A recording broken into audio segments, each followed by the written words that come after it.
What was that breathing sound? I heard heavy breath. I was like, what happened there? And I forgot to take off the the thumbnail. You know, like shit.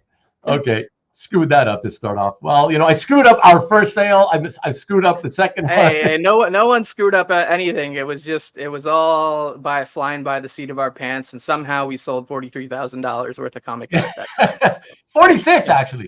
Oh, but, okay, yeah, it's okay. You got the numbers. Hey, right? Man, hey, those are good numbers. I have to, you know, I want to get it correct. But hey, everybody, thank you so much for tuning in tonight. Really, really appreciate you as always, of course. But especially tonight, trying to help out our friend Kavi here, do a little selling of his, well, part of his collection, anyways. Little chunk of it. Little chunk, yeah, little chunk. We've got a total of 23 pieces from Kavi.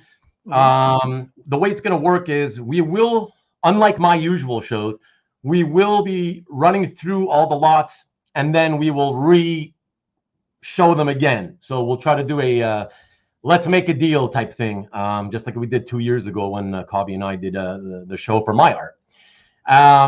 So we'll do that, and then after we do that sort of recap portion of his 23 or whatever's left of his 23 pieces, I will then also offer 2 pieces up for offer from another consignor, just because it's on my website already. But it's tradition when we do these is to have a consignor involved, right?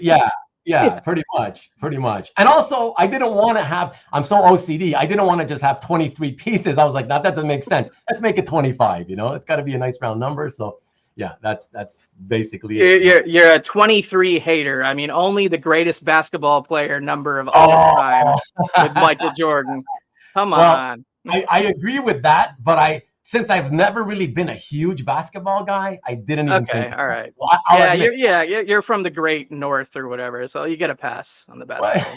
That doesn't have anything to do with it. I'm from the Great North, but I love football and baseball. Come on, I'm not even a hockey fan, right? So being from the Great North doesn't mean anything all the time. So anyways, Hoarder's Hide, what are you doing here? I thought you were going to another movie, by the way. CJ, what's up, CJ? JP, look at that. JP's coming in. What's up, JP? And who else is here? Mr. Red Jack, what's up, sir? Always good to see you. CJ, always a pleasure, my friend. Obviously to my lovely wife Vivian, as ever, who will be once again handling the data, keeping track of the data tonight. So thank you. Don't know if you guys heard that, but that was a hee-haw for some reason. Who else? Southern Comic Geek, of course. Hey, #1 Marvel fan. Good to see you, Yo Joe. And look at that. Wow, Comic Art Boston. What is up, sir? Good to see you. So lovely to see you. Wow, excellent. Hope you had a fantastic time at your first ever San Diego Comic-Con. And I look forward to hearing from you. Oh, nice. When you have some time. And who else? Oh, yeah, look at that. Always a nice day for a Jeff wedding. Sweet. Jeff? Sweet. Unruly, what is up? What's up, Unruly? One of the coolest names. Unruly Simeon.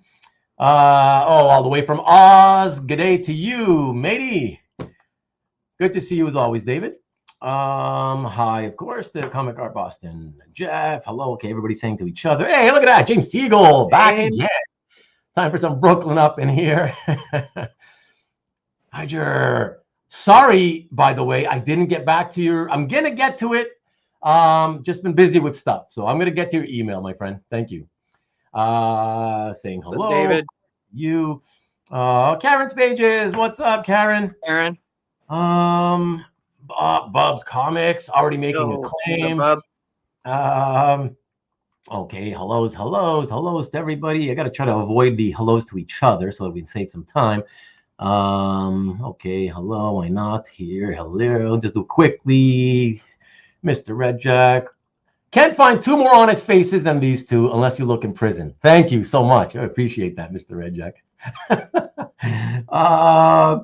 Hi, Karen. Good evening. Yeah, Caesar, what's up? Oh, yeah, when the art's available, And now you show up, huh? By the way, Caesar, I just want to let you know. I just want to let you know, Caesar, you're going to be pretty happy tonight because, like, I didn't count out the percentage, but as I was making the slides, I kept thinking to myself, man, he's really given me like quite a large percentage of DC stuff here. So I think you're going to be happy, man. So we'll see. We'll see what happens.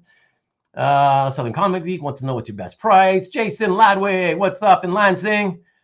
Hello, Karen. Okay, hello, David. Oh, Rickster, what's up, Rickster? Bonus tracks, yes.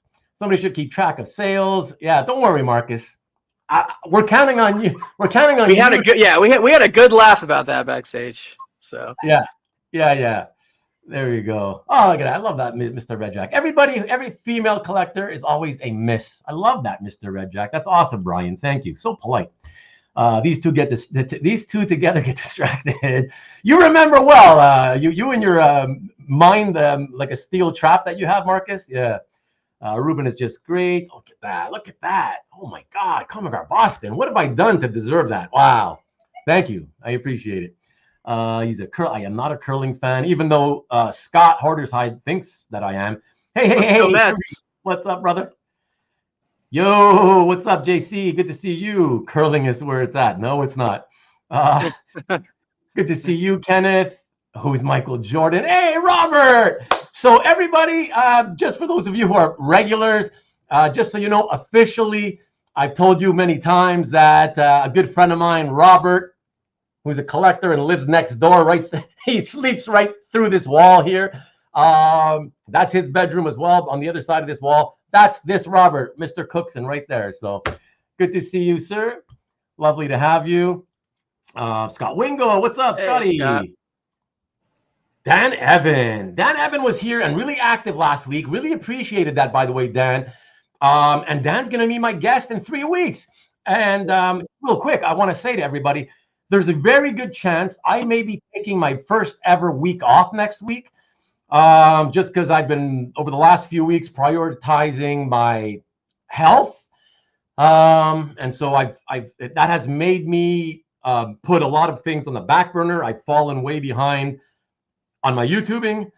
I've got no guests. So unless somebody like Dan Evan, who reached out to me last week, somebody else reaches out and just says, hey, you want to do a show together?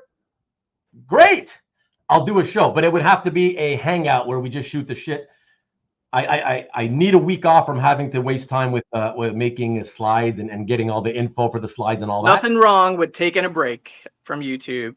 I know, but you know, I'm OCD, right? It's like you've been consistent for a long time. You could take a break. It's all good. I know. That's why. We'll see. Like I said, if it's easy and I can not have to do any prep work, and somebody wants to just come into the studio with me and shoot the shit with everybody, I'll do it.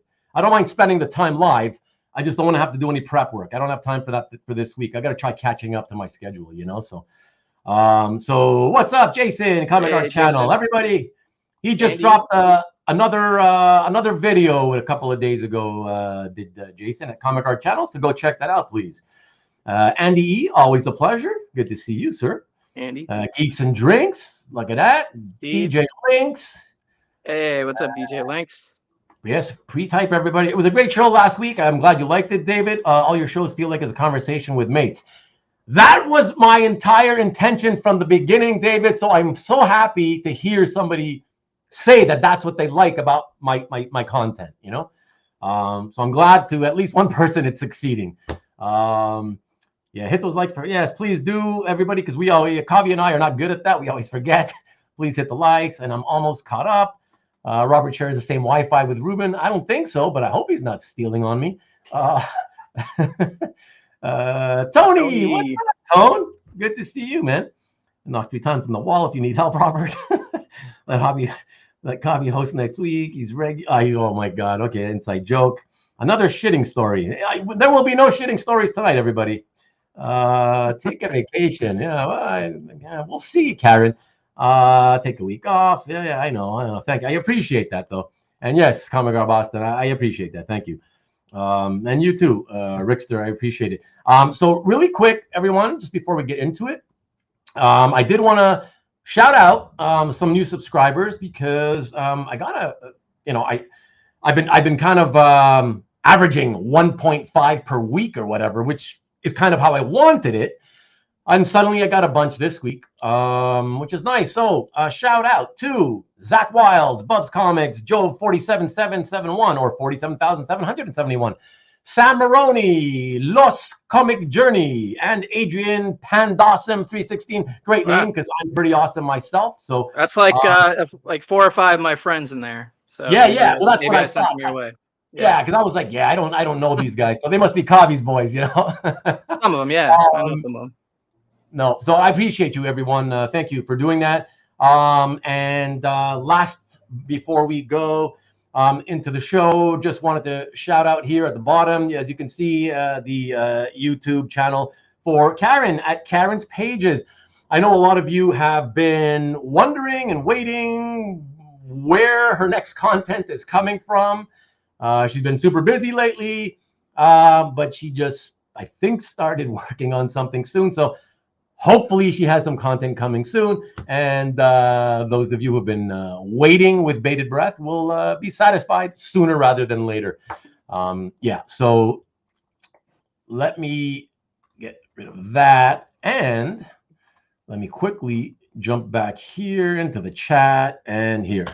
For those of you who don't know who Karen is or not familiar with her channel, I just popped the link into the chat. Check it out if you don't know who I'm talking about, because it is one of the rare females in our hobby, and she knows her shit and is really, really awesome. So great videos. Oh, there you go. She just said that she is editing a new video right now. So awesome. Good to hear it, man. Nice. So excellent. So there you go. Check it out if you please. And finally, oh, you're very welcome, Karen, as always. So Kavi, yeah, before we get into it, why don't you take this opportunity real quick, if you want, just I thought it would be a good idea because you recently rebranded yourself on social media. Yes. And sometimes it's hard to get the message across and people still don't know after a while. So maybe you want to sort of tell everybody about that. Yeah. So since like 2017, 2018, roughly till recently, you could have found me, talking and sharing my love of the hobby, both comic books, comic art, all that stuff online under the handle Comic Books NYC. But I decided to change that partially because I am moving outside of the city. And so that was one of the reasons for the change, but also because my collecting and hobby interests have evolved over time. Obviously, original art has become a bigger part of what I've been doing, but also other things like gaming and physical media, collecting movies and stuff like that. So I decided to go with more of a broader spectrum for my name. So I changed it to Panels, Pages, Pixels. So you might see me commenting in the live chat under that account name. So if you're not familiar with my content or YouTube channel, there's a Linktree link in the description below for all of my accounts, including my CAF gallery. You can find a way to contact me through email on there. You can find me on YouTube, Twitch, Instagram, Threads, if you really care about that, Twitter, whatever. All under P, Panels, Pages, Pixels. So I am still using comicbooksnyc@gmail.com because it's hard to stop using an email all of a sudden. So I am still using that. So as you can see in the little scrolly dealy at the bottom, that is on the ticker. So that is going to be my preferred method of outreach as it relates to follow up from this claim sale show. I would just email me there. But if you prefer communicating through CAF, that's fine. Communicate. I mean, I'm pretty quick through there. I'm pretty quick through Instagram. So you can find me there. Email, Instagram, CAF, whatever you're most comfortable with, as long as I get the information I need to ensure that I can fulfill your order in a timely manner. I don't know if Rubén, I think maybe Rubén and maybe have mentioned this while we both were promoting the show. I certainly have mentioned it. I'm moving in 2 weeks, so I'm in a bit of a time crunch here. Like I need to solidify whatever these sales are and then handle fulfillment this week, right? So if there's a scenario where you can't get me paid in full or whatever it is, beyond this week, it might take me longer to, ship it out or whatever. Because, by next week or so, I'm going to be surrounded by boxes up in here, and it'll be all boxes everywhere.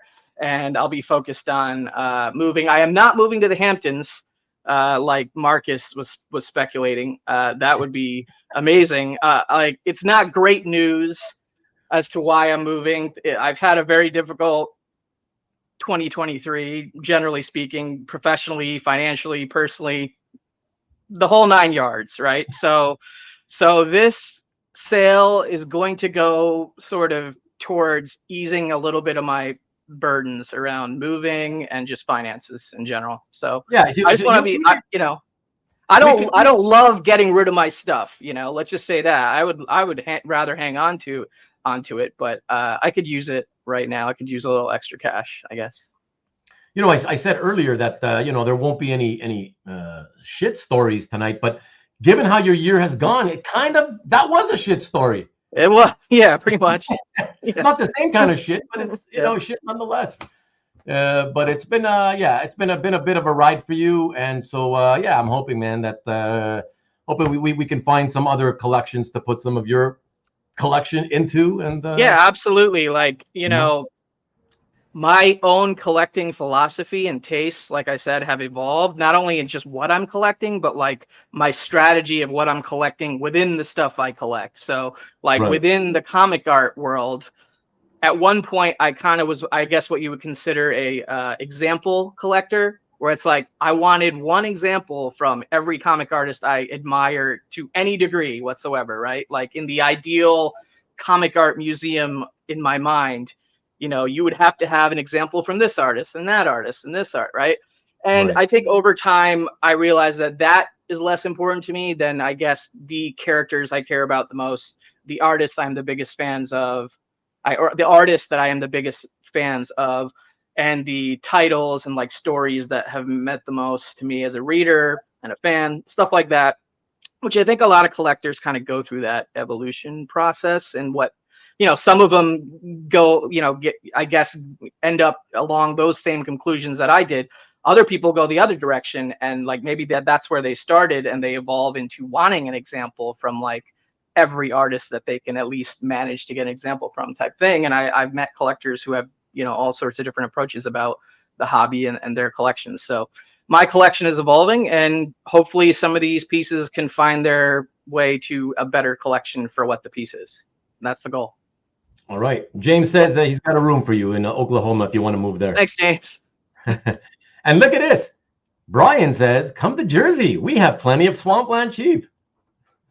Yeah, well, I mean, that's kind of, I don't want to get too, I mean, I'm not, I'm not going to give you my street address, but yeah, that is where I'm moving. I am headed down to the Jersey. Look at that. World of Jersey. Yeah. He guessed it. 2023 turnaround starts today. Kavi says, Jeff. I hope so. Let's see. And Karen wants you to know that you should hang in there, Kavi. We're all rooting for you. Thanks, Karen. And Comic Art Boston. Things will get better. Thanks, Cab. Yeah, absolutely. Thank you, CJ. Really appreciate that. Also to you, Nick. Appreciate there for rallying the likes as always. I've been trying to raise money to get a Kavi and You chair for years. You mean because it's so low, you need him to get up?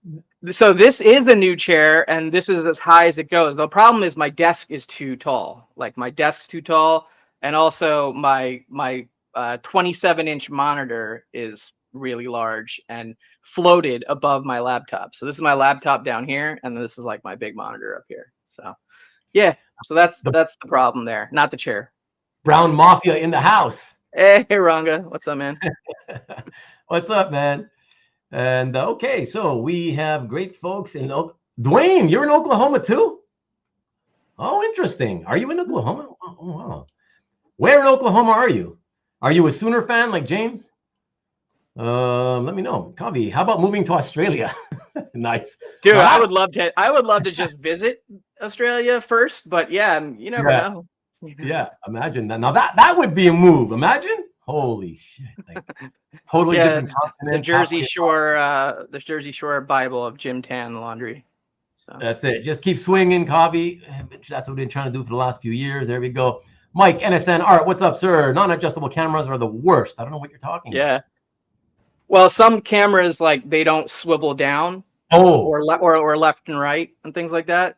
So yeah, but this is actually the third webcam that I've had to use in the last like 3 weeks for whatever reason. StreamYard doesn't like my other webcams, and the other ones I have are adjustable, but they're not as, I guess, clear. So, you know, it is what it is. Yeah. All right, Dwayne, man. Oklahoma City. Wasn't that where they had the, was that the 1995 or 1998 Oklahoma City bombing?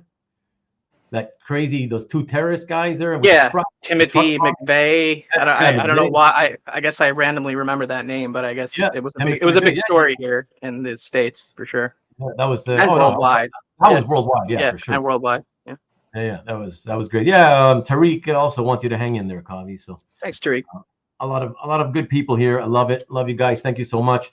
And look at that, Kavi. AYKM. What does that possibly mean? Let me think.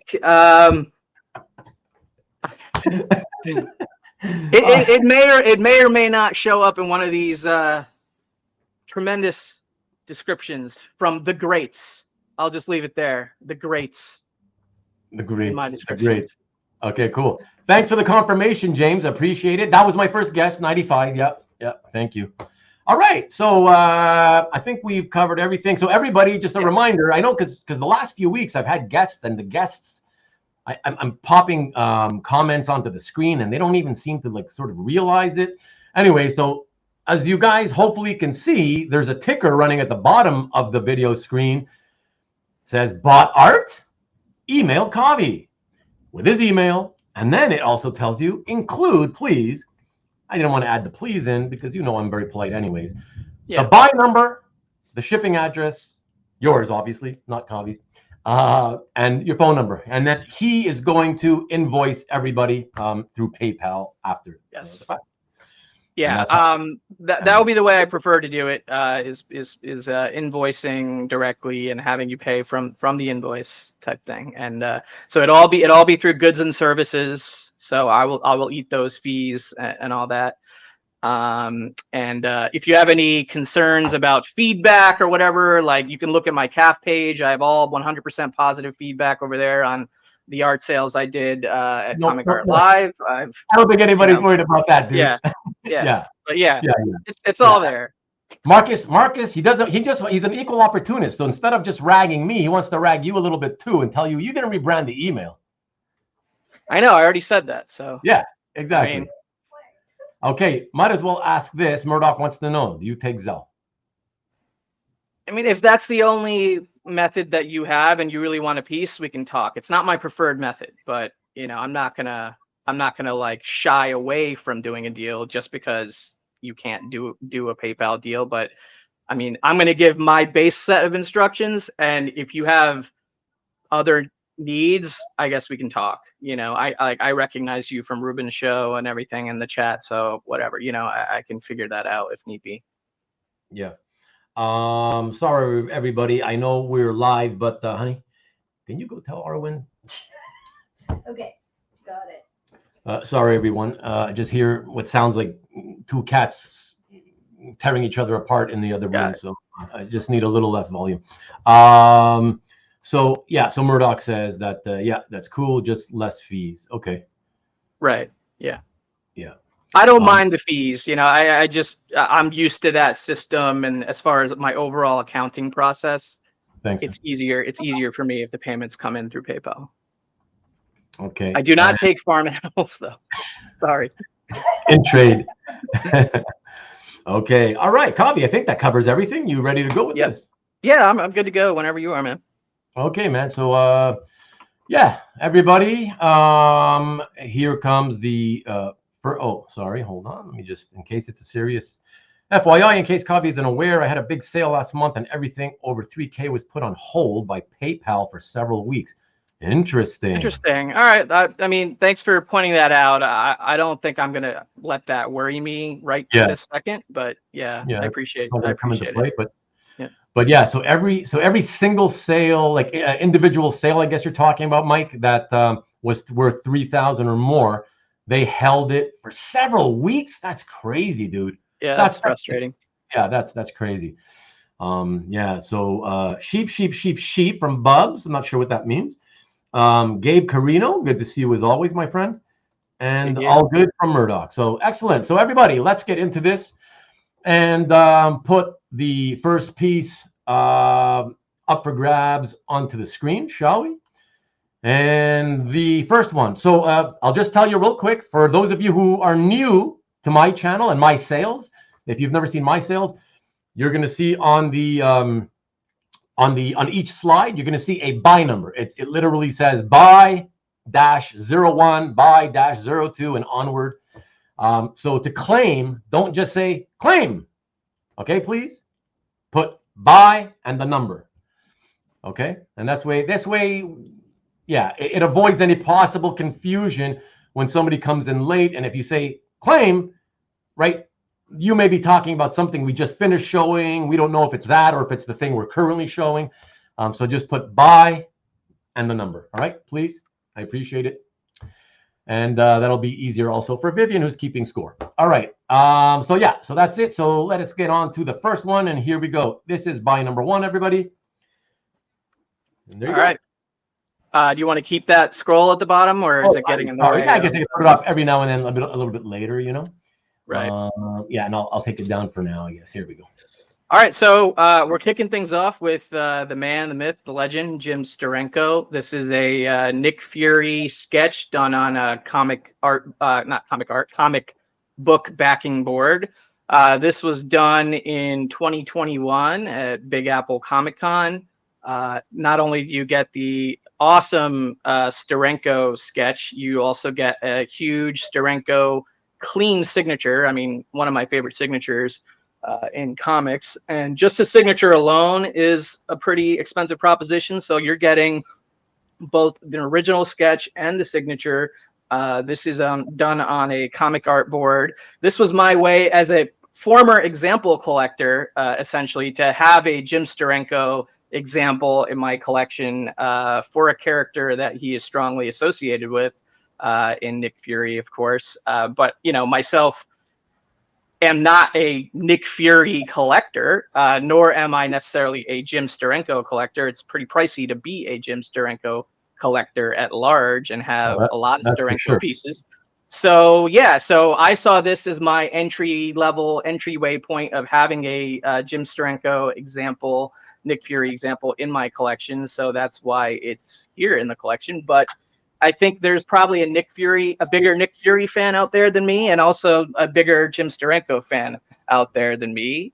So yeah, this is the first piece up for sale, Black Viper Dorn. I also have this one in hand. I have every piece in hand in case anybody wants to actually see it on camera outside of the scan. So I have that now if you're interested. Oh yeah, it looks cool.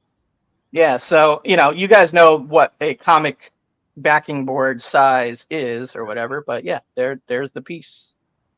Yeah, looks neat. Pretty cool. Do you by any chance happen to know what Steranko's sketch policy, like does he sketch at any given show he appears at? I don't think so, right? No. This was let's just say a dealer favor hookup thing that occurred.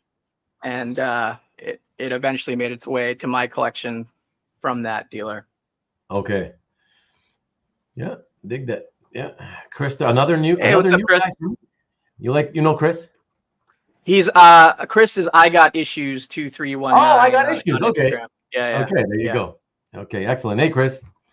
Excellent. Oh wow, Paul Pappas. What's up, dude? Wow, Paulie P in the house. TC Shen. Whoa. Hey. Sure. Of course, he wants the Hulk card. I don't know. I don't recall any Hulk card. Do I? I don't know. I don't know. You'll have to hang out and find out, I guess. Don't ever apologize, Paul. You know that. What else we have? Oh, Jeffrey C's in elbow cuff. Not sure why it didn't show up as a. It's one of those weird things where the emoji doesn't show up, I guess. But yeah, that happens. And hi to you, by the way, EC. Good to see you, and happy that you made it as well. Happy heavy hitters, Asian funky. Mark. What's up, Mark? You? And Chris says that I had to change my YouTube email name because I realized my daughter's school teachers were receiving emails that attached my "I got issues."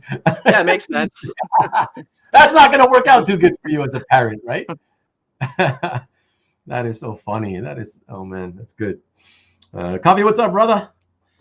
Yo, Los. Good guy right there. Maki Poo Poo. Yeah, hey, never a show without you, buddy. Wow. And again, I always appreciate you all. Everybody apologizes to me.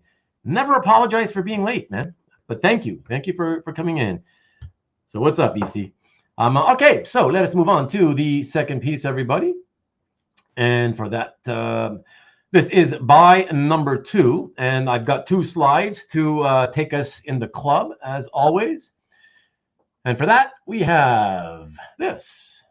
All right. So this is very early Jay Lee published comic art from his first run at Marvel Comics, doing the Beast storyline, the backup storyline in Marvel Comics Presents. So this is Marvel Comic Presents number 88, page 14 and 15, double page spread. You have Jay Lee pencils. You have Timothy. I'm never going to pronounce that right. Is it Zahn? Yeah, I always just said Zahn. Timothy Zahn on the inks duties. I really dig this page. Like, I know Jay Lee gets a lot of buzz from his newer, I guess, more modern stuff. But for me, this is the sort of period or era of Jay Lee that I was a huge fan of. And a collector of, I guess, in multiples. I did let go of a page during Comic Art Live, and it sold instantly when Comic Art Live opened. That page is sold. I am keeping one for the personal collection, but I'm letting go of this one, at least offering it up during this claim show with Ruben here. So there's a lot on this page I like. Obviously, you have Beast, but I especially love just the silhouette and the inking work. Honestly, is fantastic on this page. Yeah, I love the inks. Right, the vehicle, is that a Lexus? Like, I don't know. Like, I haven't. I think that's the Lexus logo. Correct me if I'm wrong, but yeah, I mean, this is really cool 90s X-Men art. Like, 90s X-Men art is a segment that I can't really get into as a collector necessarily in mass. So this is I've had a few of these examples, these MCP examples from Jay Lee, and I've been happy with those as far as my 90s X-Men art. And I'm keeping one, and I've kind of moved the other ones on to other X-Men collectors, and that's why I'm offering it. And I think 1,500 is sort of, that's pretty affordable for 90s X-Men, early Jay Lee, like some of his first published stuff. So yeah, and you get the word bubbles on the page. You get the sound effects on the page, stuff you don't get anymore. So there's a lot to love about this page, or these 2 pages. Yeah, absolutely. Mark is saying that it's the Lexus. There you go. 100 wide lens. I always love the knowledge droppers on my channel. They're awesome, man. There's always somebody who knows something. I mean, Ruben's going to hate me, but this page is over 32 years old. Yeah, all right. Kavi, yes, I hate you now. I know. EC, sitting in my car at the gym parking lot. Hope I can catch some more pieces before I go in. You're hilarious. You could have done your workout a little bit later, but I get you now that I'm back into working out. Nick Barucci, it's the Red Ghost. Hey, Derek, what's up? What's up, Derek? Oh, yeah, were there questions about? I didn't even see the questions about. Nick just asked who's captured. Who's captured? Yeah. Okay. Gotcha. Yeah. So I don't think you knew. So I popped it up, but I didn't want to ask you verbally because I figured I have read it, but it's probably been about 10 years. So Derek's pretty awesome with this stuff. So he is, yeah. I often think he's joking, but he's usually being serious. So usually right. Yeah. So I'm going to say it's the Red Ghost. All right. Well, let's do it. Now watch, for the first time ever, Derek's going to admit, oh no, this time I was joking. But Okay. okay, so we will take another gander at that one a bit later on in the Let's Make a Deal portion of the show. Let us move on to number 3. And for number 3, we have this sweet piece. Yeah, so this is a pretty gnarly piece. I mean, talk about a unique panel. I mean, I hesitate to call these panels, but I guess they are in a way, right? Yeah, It's I would call it more of a montage splash. yeah, great. Yeah, that's a term I've never heard, but I'm stealing it and Really? using it moving forward. No, I've never Oh, heard that. So oh montage wow. splash is great. That makes Yeah, yeah. sense. Makes a whole lot of sense. But anyway, this is from Absolute Carnage Separation Anxiety, which was a one shot that came out during the whole Marvel crossover event that was Absolute Carnage back in 2019. The main series having been done by Donny Cates and Ryan Stegman, but there were a lot of tie-in books as well. So this one, Brian Level on the art duties, both pencils and inks, and in this one-shot issue, the main symbiotes that they were following in this story were Lasher, Agony, Riot, and Phage. Basically, this is there's this little girl named Sadie, and she bonds to the Lasher symbiote, and her father bonds to the Riot symbiote. So basically, this is I hesitate to call it a first appearance or a birth page because like those symbiotes have appeared before, but this is the first time this Riot symbiote has bonded to this particular human. So it's like the first, I guess, bonding or version of this version of the Riot symbiote, if you will. So I don't know. You can call that like a very minor symbiote key, but an awesome piece of art onto its own. And yeah, $400. Great images, and especially that bottom one, right? So yeah, $400, pretty, it's affordable. Yeah, and I love the. I mean, you don't see the text bubbles in the art piece, but you put up the published over there on the right, and it's like he's talking to his daughter there, Sadie, come to daddy. So that's what that means. Right. Yeah. Very, very cool. Oh, I wanted to ask you because we didn't touch upon this earlier. Even though we're going to have a Let's Make a Deal portion at the end of the initial viewings of all the pieces, what is your own personal preference on whether you want people, like what if somebody wanted to just throw out an offer now while you're talking about it? Would you rather? I'm kind of agnostic on it. Like, doesn't matter to me either way. Like, I was just going to defer to you because it's your channel / format in a way. And so I was just gonna follow based on what you said earlier, which was wait till then. But maybe that was a bad idea to even mention it, that there was going to be an offer round or whatever. But I won't get offended if an offer comes out prior to that. I think there should be a period where everybody has the chance to claim it for the same price that's offered, though. So if we move on to a later round and you're still considering a previous round and want to throw it in the chat, I have no issue with it unless Rubén does. So I got no issues. Whatever you want to do, we do. Yeah, man. That's fine with me. Okay. All right. So there we go. Okay. Excellent. Hey, what's up? What's up, Yo, Kyle?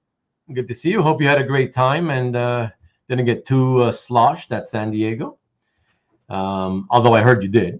But yeah, good to see you. And make it rain now or later. Kavi has a big umbrella. Plenty of hats. Yeah, plenty of hats. All right. So with that, everyone, let us go to buy number 4. And for that, we have this. All right, so this is something unique and not something you see all the time. Is a quote unquote affordable Alex Ross example, and this is kind of the definition of an affordable Alex Ross example. It's a pencil study for a Dark Horse series called Ghost, where he did the painted covers to issues 1 and 2. And this is the pencil prelim. You see clearly it's got his signature there, and he's got 3 different attempts. One, I guess, really rough in the bottom right corner, one larger, flowy, kind of a little bit more representative of the final published image, and then kind of somewhere in between there on the left, but a highly detailed face where he's kind of like really getting the details of the face worked out in the bottom left of the piece. So this is done on. That's a beautiful one there on the left there. Yeah, the face work is incredibly beautiful there on that piece. So yeah, this is just a peek into his process. Like, you essentially just see it like at a very rough stage of just studying this or working this piece out or working this cover out on pencil. That he's a master artist, and obviously, if you were to be looking at the painted cover, I'm sure you'd be spending thousands upon thousands. But this is offering here for only a few $100. So, yeah. Yeah, I mean, the last time I checked, it wasn't so long ago. I mean, the covers that were available were essentially 15 to 35,000.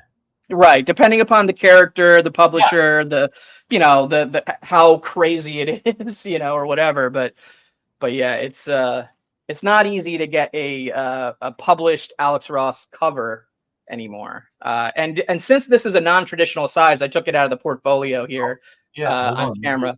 I'm probably going to do, I probably won't take out every page, but when it's a non-traditional size, I think it helps to sort of see it on camera. So I've got it here in Mylar, so I guess excuse a little bit of the glare, but yeah, I think you can see that. Like that. Yeah, that's nice. And you can even like this, you can see the face is so beautiful on that one on the left there in the corner. I know. That's so nice. Yeah. Yeah. So yeah, that's my another scenario, another case where it's like, as a former example collector, I wanted an Alex Ross just like I wanted a Jim Steranko. But, I don't collect Ghost or, Dark Horse specifically, or, I don't necessarily collect Alex Ross, obviously, because that's another artist where it's just like, who can just be an Alex Ross collector only. There's only a select few out there that can do that. So, I've enjoyed owning this for several years, but it's time to let somebody else have an Alex Ross example that's affordable, that they can afford. Period. Yeah, for sure. Well, that's the thing about prelims by artists. I like when people say, often we have these discussions about, oh, well, everything's so expensive now. And, I get what everybody's saying. It's true, but it's not literally everything. I mean, there are ways that you can still collect on a budget if you're willing to be, expand your horizons in some ways, right? And you've got to be willing to accept things that once upon a time you may not have been willing to accept, right? When things were more affordable.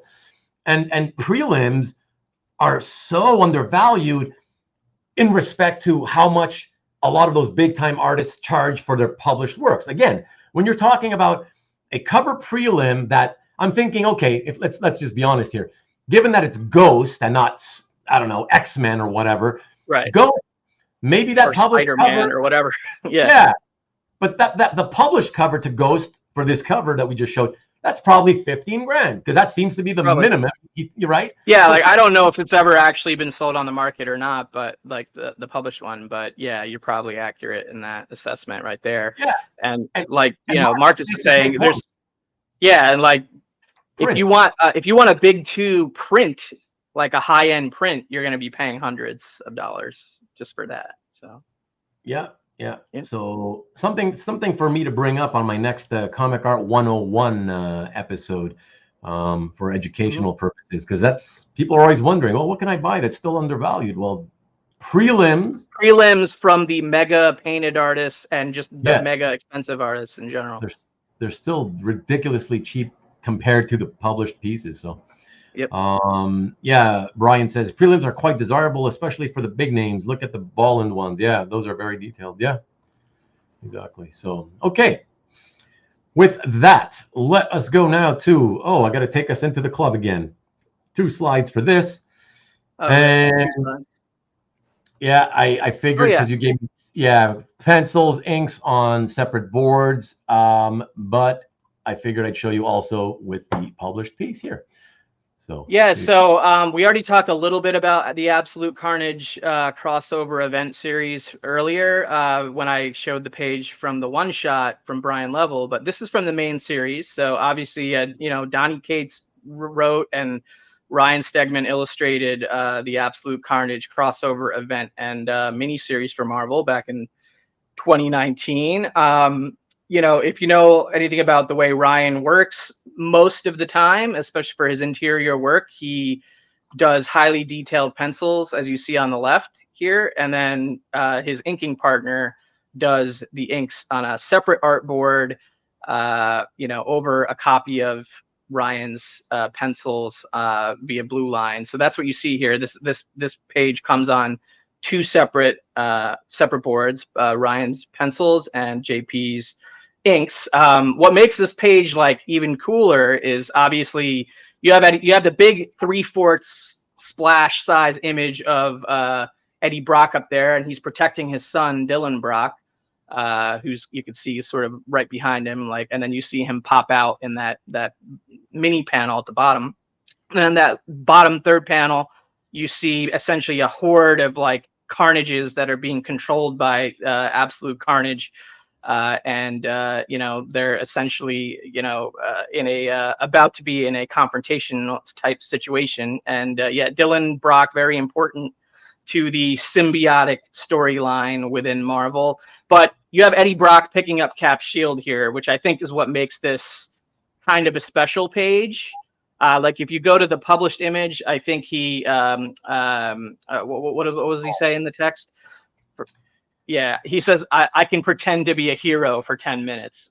So he's alluding to, the Steve Rogers reputation right there. So, I don't know if this is the first time in history that Eddie Brock picked up Captain America's shield, because that's not exactly something that shows up in Key Collector. That's a random keynote, to my knowledge, it's the first time, but I'm not going to promise that it is, because I have not read every single comic book in the world that Marvel has put out since Eddie Brock came onto the scene. Maybe there was some other example in the 90s where that happened, but to my knowledge, I don't remember that happening. So this is the first time I remember it happening. And I just remember this page being a standout page in the book when I was reading it. And I really loved that Absolute Carnage miniseries.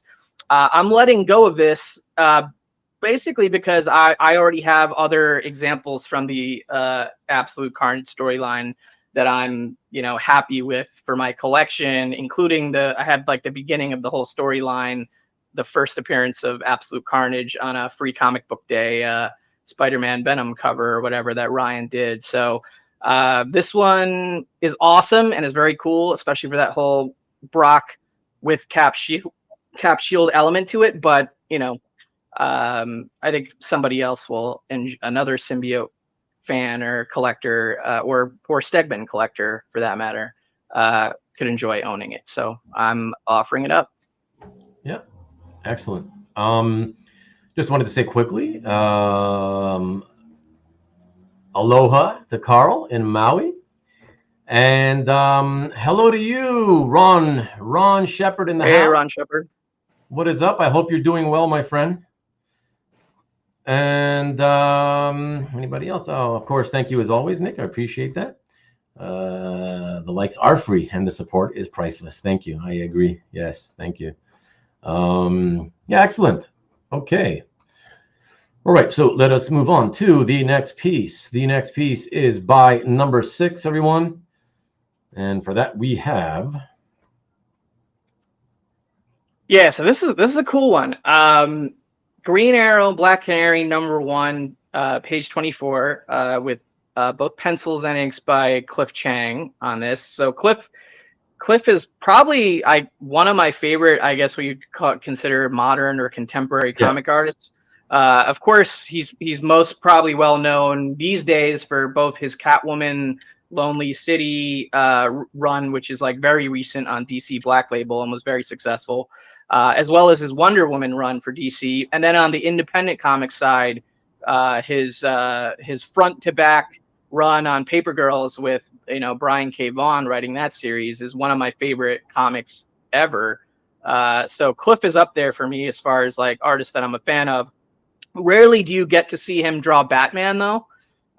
This is like, you know, I don't know literally how many times he's drawn Batman published, but not as many as those other titles or characters mentioned. So here's a page with Batman essentially in every panel, and I'm starting it for a pretty cheap price here, $250.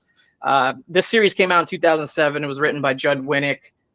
Yeah, I don't know. It's just you know, it's a chance to get a Cliff Batman. So if you're either a Batman fan or a Cliff fan, of which I am both, this is a pretty affordable page that you can pick up. Yeah, another falling into the category of what I was just speaking about earlier about the what out there? Everything's so expensive. Well, if you're into contemporary art, if you can appreciate all the different various contemporary art styles, you still have really, really affordable stuff like this, right? What can you get? Yeah, and I don't know. There's something about Batman pages also where it's not just action, where he's kind of being the detective or whatever in it a little bit more, that I also quite enjoy. So I think that's cool. This page. I mean, if this was a high action combat page, it would be priced higher. You know? Yeah, of course, obviously. And yeah, what's good to X-Men Mike? Hey, Mike. And okay, all right, let us move on here now to the by number 7. And for this, I kind of like this one. Yeah, I love this one, and it hurts me honestly to put it up, but I'm doing it. Yeah, there we go. Yeah, so forgive me for reading from my pre-written spiel a bit, but I this is one of the descriptions that I was writing that I kind of felt strongly about. So I'm gonna paraphrase it a little bit, but I feel like Paul Pelletier, and I think I pronounced that right, but you correct me, Ruben. I think he's one of the like most criminally underrated comic artists. Like as far as his people, you know, just the awareness of him and his talent, and also the prices that his market commands. I think it's crazy to me that this isn't, you know, a $2,000 page, but it's not, just based on his market and where things are with his market.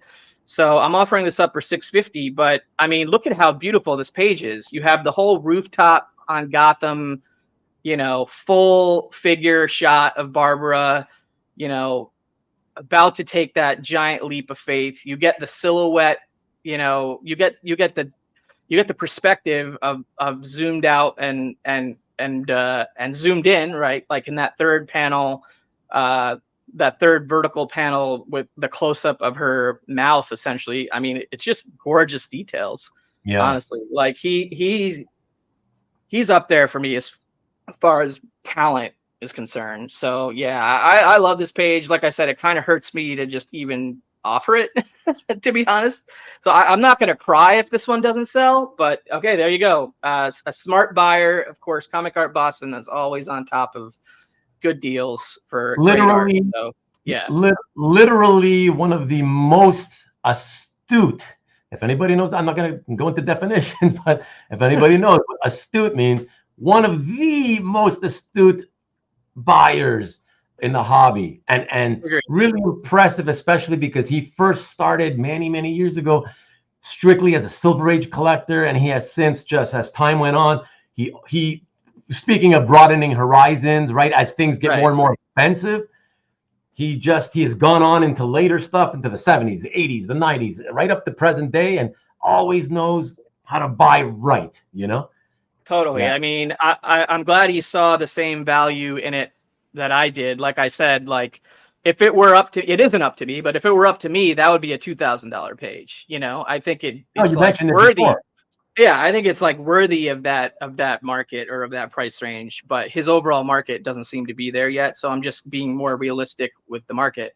Oh, no worries, Comic Art Bot. I mean, you know, like I said earlier, contact me through CAF or email or whatever. We can figure it out. You don't have to worry about that. That's all good. Come on, Cab.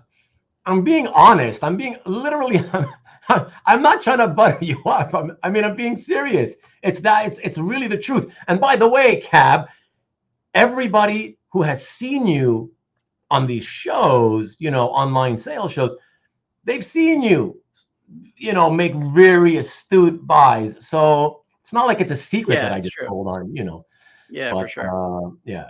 And since you get embarrassed easily, let me just say what a wonderful man you are and how proud I am that you consider me your friend. Okay, there you go.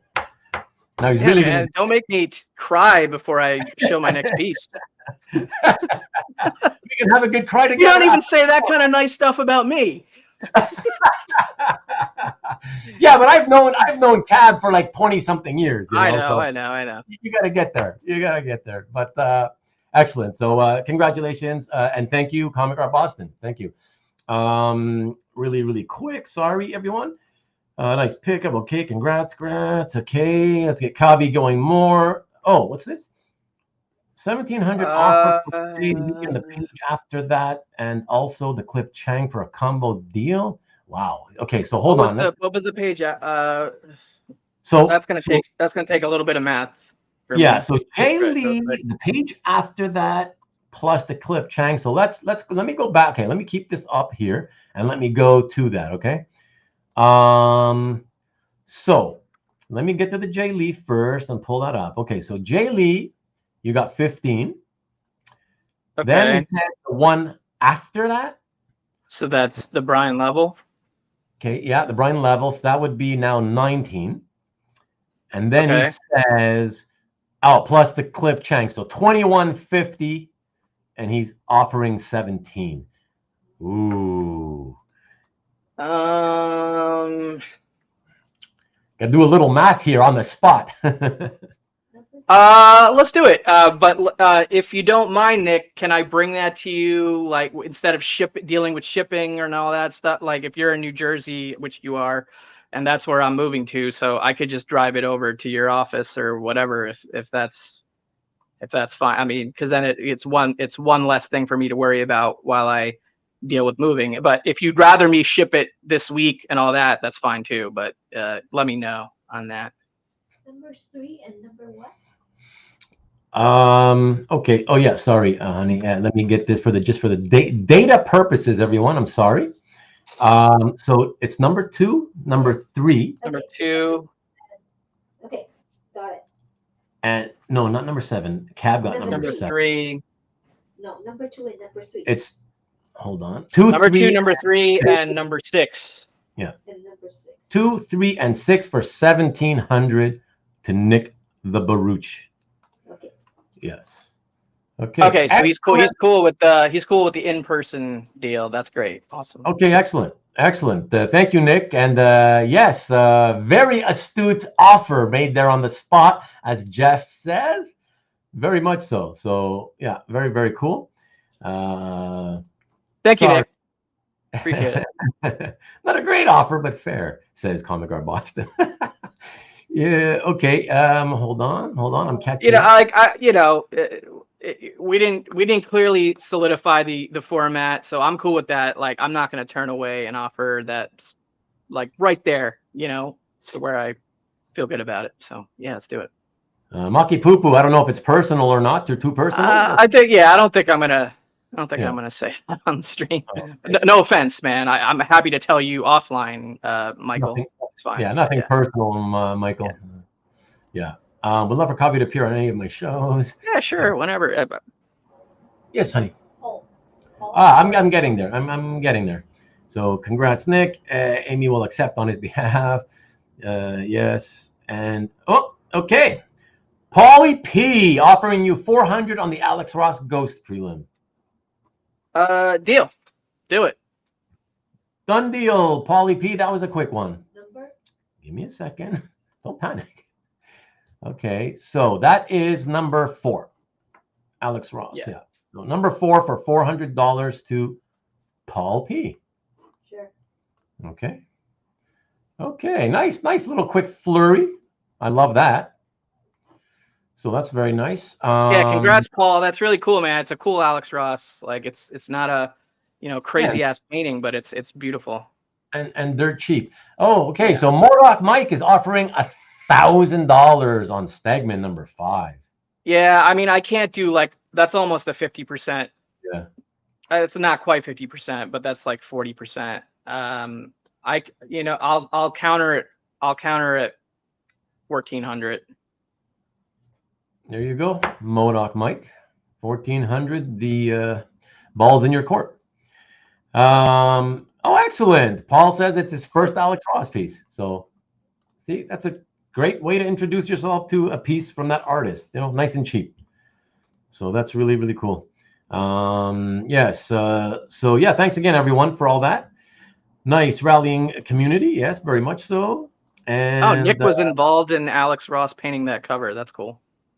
Oh, I'm getting there too. I'm starting to go through them. Oh my God, Chris Bailey, what's up? Having some beers. What's up, Chris?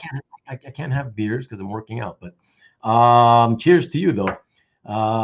Don't they make like really liquidy, watered down beer with no calories and no alcohol in it?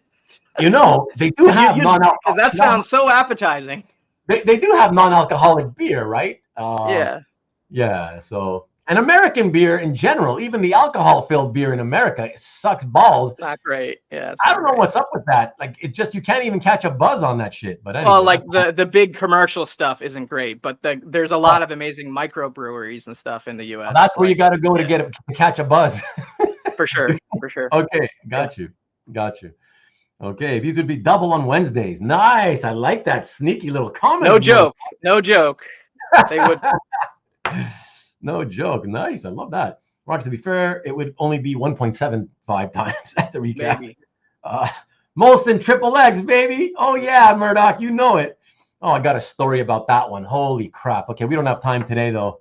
But if you remind me on a future episode, Murdoch, Molson triple X, say that, and I've got a story. Oh, God. So this is going to turn into a hangout show in a second. Yeah. And it involves me, passing out big time. But anyways, whatever. Balls. Oh, wait. Yes, but you got to account for the extra $25. Oh, I always screw up on Marcus. What are you talking about? I'm not sure, but okay. Sorry, Marcus. It always happens. Pick up a nice double. Okay, be a craft beer and you'll get a buzz, my friend. Appreciate it, Chris. Yeah, Appreciate for sure. True. And Molson Brador. Yeah. Oh, the old name, Brador. My gosh.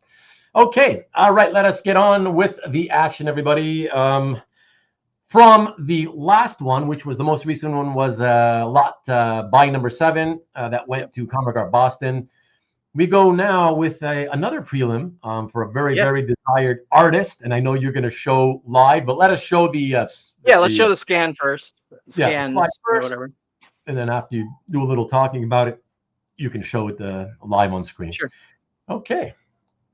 There we go. Yeah, so we were just talking about Alex Ross, and congrats to Paul P on landing that cover prelim pencil cover prelim by Alex Ross. So here's another great, amazing artist with a challenging market price-wise, and that would be Michael Turner. Obviously, he was taken from us far too soon.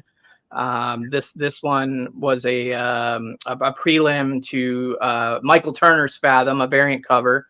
You can see the published cover over there on the right. It's a beautiful pencil prelim by Michael Turner to this Fathom comic, which is obviously Aspen Comics associated, highly tied into Michael Turner's career and his emphasis artwork. On the Aspen. The Aspen, yeah, exactly. Nice, Ruben. But I think I've said it almost maybe a few times already in this stream. But prelims are a great way, an entry level way to get into an artist's market or into an artist, a highly desirable artist, such as Turner. So I'm giving somebody a chance who is either a Fathom fan, and usually Fathom and Turner kind of go hand in hand. I am not a Fathom fan, and this made its way into my collection because I wanted a Michael Turner in my example collection, right? My my old strategy of collecting, which is sort of I'm kind of gravitating towards a different strategy these days, but I still actually do have Michael Turner artwork in my collection that fits a little bit better into stuff I collect. Not necessarily a direct home run for stuff I collect, but I do have another Turner example in the collection. So I'm going to let go of this one. As you can see in the framed pick over there, it does come with a certificate of I always mess up saying that. COA for short. Yeah, COA. Authenticity by the president of or owner / president of Aspen Comics, Frank Mastrio Moro. So yeah, it's I do have it here, so you can get a sense of scale or whatever. Here, let me go a little bit back there. So yeah, definitely going to be hard to pick up pencils on camera like that, but especially with the glare and all that. But I think you could see it in the scan that Ruben showed earlier. So yeah. Yeah, it's a lot of glare there, but yeah. So it is pretty. It's hard to spot if you have it on the wall from like across the other side of the room, obviously, because it's pencils, right? So you're gonna be, if you're gonna display this, you're gonna have to have room in front of it to appreciate it, so you could actually see it. Now, if anybody's curious, like I would prefer to make a deal framed like this. You have the COA framed as well as part of the display. So it's just, I feel like it's like this all-in-one package that should stay like that rather than be deframed, if that makes any sense. But, if there's someone out there who would prefer it deframed, I suppose we can talk about it. But I would prefer to sell it, as is, if you will. So, Marcus, and I will cover shipping of any framed piece that gets offered tonight. So another little bonus there if you do pick up something framed. Yeah, for sure. Especially when they're framed, they're much more expensive. So if you get the free shipping on top of it, that's nice, Yeah, exactly. Yeah. I did not, Marcus, but I am sitting here in my boxers. So if you'd like, I mean, I could model for you and show what the glutes look like, but I don't want to get you excited or anything, so we'll just save that for the after party. The after party, exactly. That's in the other room than the one you're currently in. All right. Excellent. So that was buy number 8, everybody. Let us move now over to buy number 9. Oh man, I love this piece. Yeah, here's another one that hurts me a little bit to let go of, or to let go of in theory. But I'm sure. And this is not by Jorge Perez, but if it was, it's now you're looking at. If it was, it would be probably 5 figures. But You're looking at like probably about 5 times what this one's going to be. So here we go, everybody. But this is 1989, over 34 years old. Artwork from Wonder Woman, Volume 2. Issue number 30. This is the page 1 title splash by Chris Marinan on pencils with Will Bleiberg on inks. This issue was written by George Perez. It says right there in the credits, George Perez, writer, but he did not do the artist duties on this particular issue. So Chris Marinan and Will Bleiberg are the team up here. You get an incredible pose of Diana with a little bit of that glute action. I guess that's a theme all of a sudden in this show, which I didn't even realize. That we were stumbling upon a theme by accident, but I guess here it is. We have the theme. But yeah, it's a great image of Wonder Woman. You get the stars and stripes, if you will. She's in Egypt here in this issue, so that's why that explains kind of the character designs of all the full figure female characters in the background. She's trying to track down Barbara Minerva in this issue, and so she's traveling all the way to Egypt to find her, kind of thing. But yeah, this is I guess you could call this vintage now, right? It's over 30 something years old. So this is incredible. I don't know if I really have to even sell this one. It's great. Yeah, well, hopefully and by sell it, I mean pitch it for sale. I am offering it up for sale. So if somebody wants to buy it, it is up here. Yes, absolutely. Very cute face actually. So nice. Thank you for pointing that out, Jason. So yes, very much. And that's why I was saying that's Look at how gory the woman on the floor is. Like she's got something in her mouth. See Yeah. that? It's pretty wild, this image. Yeah, I don't know what's coming Yeah. out. You got the sword like on the floor, like maybe some like guts spilling out there. I don't know. It's pretty. I don't know. It's Yeah, kind of gory, it's like you pretty. say. It's pretty gnarly. This one in the content itself. Yeah, and like what I was saying before earlier, if you want to just do the comparison to having a superstar name artist to a non-superstar name artist, I'm thinking exact same layout, like exactly everything exactly as you saw it there, but done by George. Let's say Sure.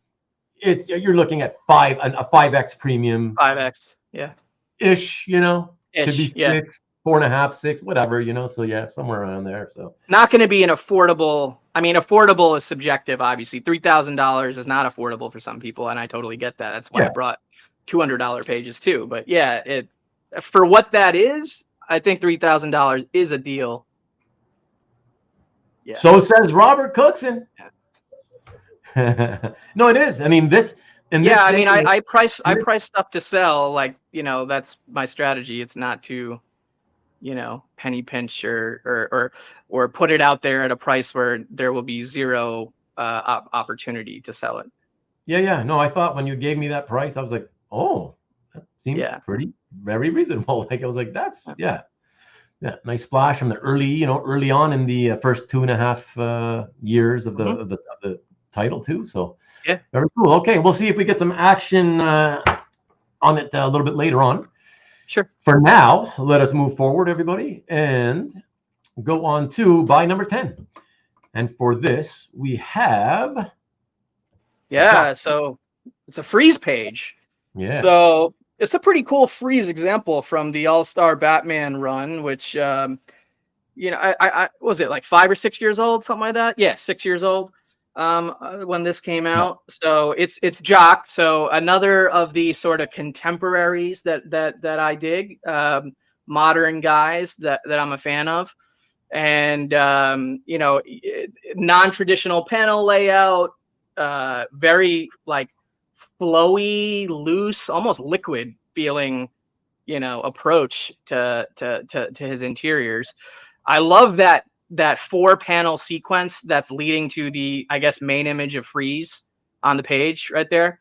And what that is it's like these people that I guess Freeze is like, in a way hypnotized or sort of turned into his like mindless army awakening. And he's obviously angling for a way to bring back Nora in some way. Like that's what his end game usually is, right? Or always is. What's up, Perry? So yeah, I don't know. This is a cool page. This is another sort of affordable way to get a Jock example if you don't have one. I have some other ones that I'm happy with for my personal collection, if you will. So I'm okay parting with this one and getting it into the hands of another collector who either is a Freeze collector or a Jock collector or whatever, just wants to have a Jock piece. Yeah, I like Jock's work. It's very expressive. Yeah. Very organic. Really like his style. Yeah. Speaking of Jock, what was the series, that long run he did? Was it TMZ? No, DMZ. Yeah. Was he the guy on DMZ? No, I thought that was Paul Pope, maybe, or I don't know. Oh, was he the guy on Scalped? Who did Scalped? I think that was Jock. Okay. I think. Okay. But I mean, I'm more of his Batman work stuff, and Azrael. I have an Azrael cover. Oh, Azrael. Yeah. Oh, that 90s Azrael character for the Asbat. I think it's early to mid 2000s is when he was. No. But I mean, it's that character from the 90s. Character, yeah, the character. Yeah. Okay, cool. Jock covers on Scalped. Yeah, there you go. Yeah. Oh, okay. That's it. Yeah. Those are awesome. Oh, love that stuff. Another peach shot, says Carl. Peach shot? Oh, peach shot. Drink? I don't know what you're talking about. Well, I think he means glute backside shot, but I don't remember where it was on the Freeze page necessarily off the top of my head. Yeah. Unless maybe he was talking about the Wonder Woman page, probably. Oh, maybe. Yeah. That would make more sense. Yeah. Yeah, Jock did the covers. Yeah, sorry, but that's because I never read the series, Rick. So that's why. I never read it either. Yeah, that's why I just but I visualize the covers. That's what I'm familiar with only. Mm-hmm. So yeah, everybody's chiming in now. Jock covers on Scalp. Jock did the Scalp covers. John Paul Leon. I think maybe he did the book that was the you guy who were did talking about. the DMZ thing or whatever. Okay. Yeah. Thanks, Marcus. Yeah, Jock's art is amazing. Yes. It is.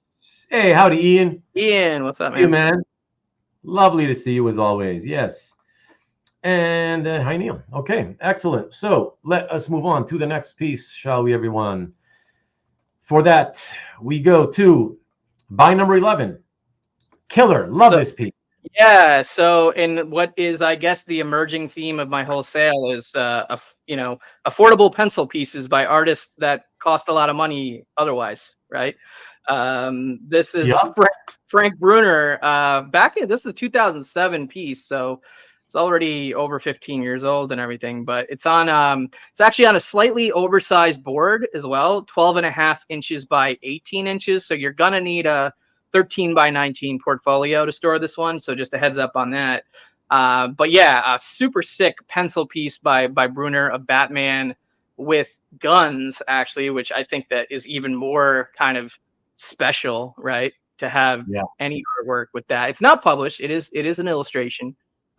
Pencils, very kind of rich pencils, and moody, if you will, and shadowy, right? Yeah, beautiful lighting. The lighting technique is gorgeous. Yeah, exactly. So I don't know. I have too much else to say about it. It's a pretty strong image of Batman from Frank. I have a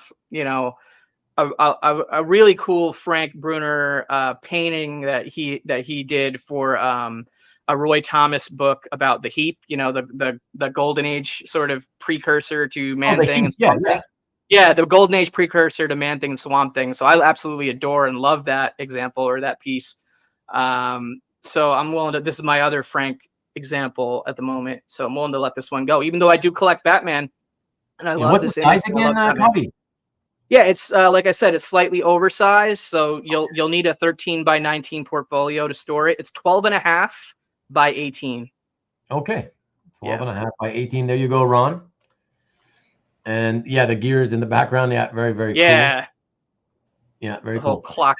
Speaking of very cool, very cool. It is cool. Yeah, and I love the whole thing with the arms crossed with holding the guns, and the fact that how beautifully he did all the shadow work. Yeah. Does it not remind you of the fact that it's kind of a very shadow inspired piece? It's like it is. Yeah. The pulp character, the Shadow, right? Totally. Yeah. Really. I mean, and this is, this is like, I mean, I would say that it's like slightly oversized, so it's not a traditional 11 by 17 size. But if you want to see how it kind of, because I think over scan, it kind of scans darker a little bit, like it presents like in person a little bit lighter than what you see on the scan, and almost even better, honestly, I think in person, the way the shadow effect plays out. But yeah, there you go. Ron wants to offer you 900 for it, man.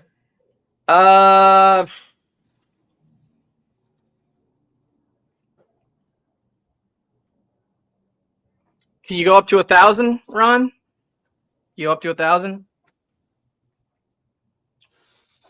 Let's see what happens. See, this is the shitty part of live streaming. It's not truly live with the live chatters because of that damn delayed 10 seconds, Yeah. But it is what it is. But yeah, no, very, very cool. I'm a fan of the pulp character, the Shadow. So to me, that's why I love the whole, the Shadow is often really been done, seen doing that with the guns, and even Kaluta has done pieces where he has the Shadow and Batman together, and one of them's doing the whole, arms crossed like that. It's really cool, So yeah, very nice. So he's Ron is moving to 950. Let's do that. So Ron, I think we've been in contact before. I think I've sent him sketch covers and stuff and giveaways on my channel before. But if you want to hit me on Instagram or email, whatever you want to do. But yeah, let's do that for you. 950. for buy number 11 to Ronald Shepard for $950. Great offer, great counter offer. Yeah, great deal. Good buy for you. Good sale for you, Kavi. I think it's a very equitable. That's a good. That's a smart pickup, Ron. Yeah. Yeah, excellent. I'm glad you picked something up. I believe, Ron, I believe it's the first time that you've picked up something from my show, from my channel, anyways. I mean, Oh, cool. Yeah, that's pretty awesome. So very happy that you dropped by. And, so, yeah, Ronald, you can find all of my information on the link in the description below of this video, the Linktree account. But if you want it, it's just I'm still using comicbooksnyc@gmail.com for my PayPal. So if you want to email me, you can email me at that email. I think Ruben had it on the screen earlier, but we took it off for a second. But yeah, it's all. Yeah, sorry. Let me just quickly put it here. Actually, I can do this. If it's just the email, here, let me put this. There you go. There you go. Cool. Nice and big. So comicbooksnyc@gmail.com. Anyways, you can, it's just contacting me. I don't want you to send the money right away. Contact me, get me your information, the shipping address, make sure you put down what lot you claimed and the price and, all your contact information, and I will send you the invoice and then you pay from the invoice. So I just want to reiterate, do not just send money with, random whatever information, because I may not, it's just easier for me that way to do the accounting that way. Yeah, and don't send feet pics either. So. Yeah, very astute purchase. Exactly. Thank you, Marcus. Yes, that was a good one. Yeah, I liked it. To be honest, Kavi, when you sent me the pieces, I looked at that one. I was like, my first reaction was, why don't I don't collect commissions, Sure. That's the thing. I was like, oh man, it's so good. If I collected commissions, like I would have been all over it, Yeah, I get it, man, because I'm the same, where it's like commissions aren't so much my focus these days either, but I still love Batman and I still love Frank Brunner. So that's like many of these, in some cases, it's like some of these that I'm putting up are a little bit tougher to part with than others. There are some that more clearly fall outside of the boundaries of the major stuff I collect, the artists and stories and characters and titles that I collect. But Batman is still something I collect quite heavily. So yeah, that's a great pickup. Yeah, Marcus is suggesting have him delivered to who's him? And I guess me. I think he's joking because Ron buys so much from Nick over at the EXP on Fridays and stuff. And whatever Nick bought from me, I said I would take to him. Oh, you can take it to Nick, right? Yeah, exactly. So yeah. I think I think he's connecting dots and just making a joke, but yeah. Yeah. Okay. CJ says, "True, Kavi. Good art is good art." Yeah, that's exactly, for sure. Yeah. Kavi, I have to ask, what piece is that on the wall right behind you? Which one? The one like right above my head right here? Right. This one? I guess probably that one directly in the back with two pieces on top of each other, probably. You're gonna have to be more specific, I guess, about behind me. What is the one that's? Oh, he said yes. Yes to what though? This one? I'm assuming this one then. That is actually Michael Turner. It's a published splash page, and here's the the two pictures above the head. Yeah, it's a published Michael Turner, inked by D-Tron, and a color guide of the same page signed by Michael Turner. So that's the one I'm keeping or whatever. I'm offering up. This is the Michael Turner that I'm offering up or whatever in this sale. But yeah, I mean, I think I'm gonna keep that one for now, for the time being. So who's the character in the piece behind you? Oh, it's this Image Comics book from the 90s, Ballistic. Ballistic. Yeah. Oh, Ballistic. Oh, yeah, Ballistic. Yeah. Showed a piece last week from James's collection, Ballistic Wolverine #1. Yeah. That was a cool double page vertical splash. Okay, cool. All right. Very well. Let us move on now to by number 12. And for that, we go a little bit more vintagey. And for that, Vintagey. yeah, a little bit more vintage-y. And that will be by number 12, Marie Seven. Yeah. So another example that kind of crosses over into a category I collect, that being Spider-Man. But it's is Marie Severin doing all the art duties on this one, so which is pretty cool. And you have, three major characters on there. Spider-Man. You have Ghost in that first top panel, phasing through the floor there, as you can see in the second panel. And then you have Spidey movement, leaping around, kind of a battle page, an action page. And then you actually in that, what is that? The fourth panel there at the bottom, or the bottom left panel, you can see it's hard to tell immediately, but if you focus on that bottom left panel, you could actually see T'Challa back there. So that's actually Black Panther T'Challa in there. So he's not as noticeable, I guess. But yeah, this is a pretty cool one. You get those three characters all on the page. You got Marie Severin artwork. You have that interesting kind of, what's that, colored pencil layout thing element to it. So it's a cool, it's a cool one. Like it. Yeah, and it's funny because Marie did a great job, because I look at the what's his name, the guy blasting in the large panel. Well, whatever his name is, but is that like, I'm thinking like something Centurion? Yeah, maybe. I can't remember, but I never read this annual, so I'm not gonna know. Yeah. I just wanted to point out that it looks very almost Layton-ish the way she inked it.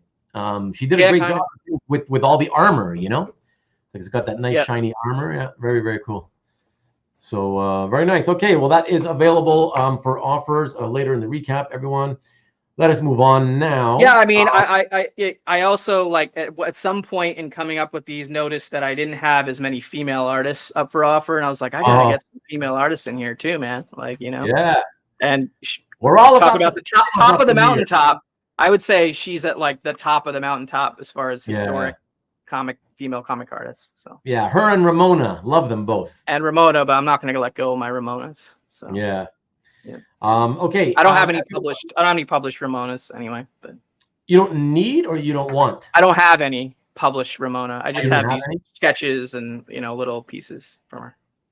Oh, you just have those, like those little sketch cards? Yeah, like the little sketches. That's all I have for Ramona in my collection. I wish I had more. But, yeah. Well, there's not. It's not like she did a ton of published. Yeah, there's not a lot out there published Ramona Fraden to go after, really. So. Yeah, precisely. Okay, everybody, just real quick before we go on to the next piece, which will be number 13, I just want to quickly remind all of you that on Fridays we have Nikki B's show, 7 p.m. Eastern, 4 o'clock Pacific.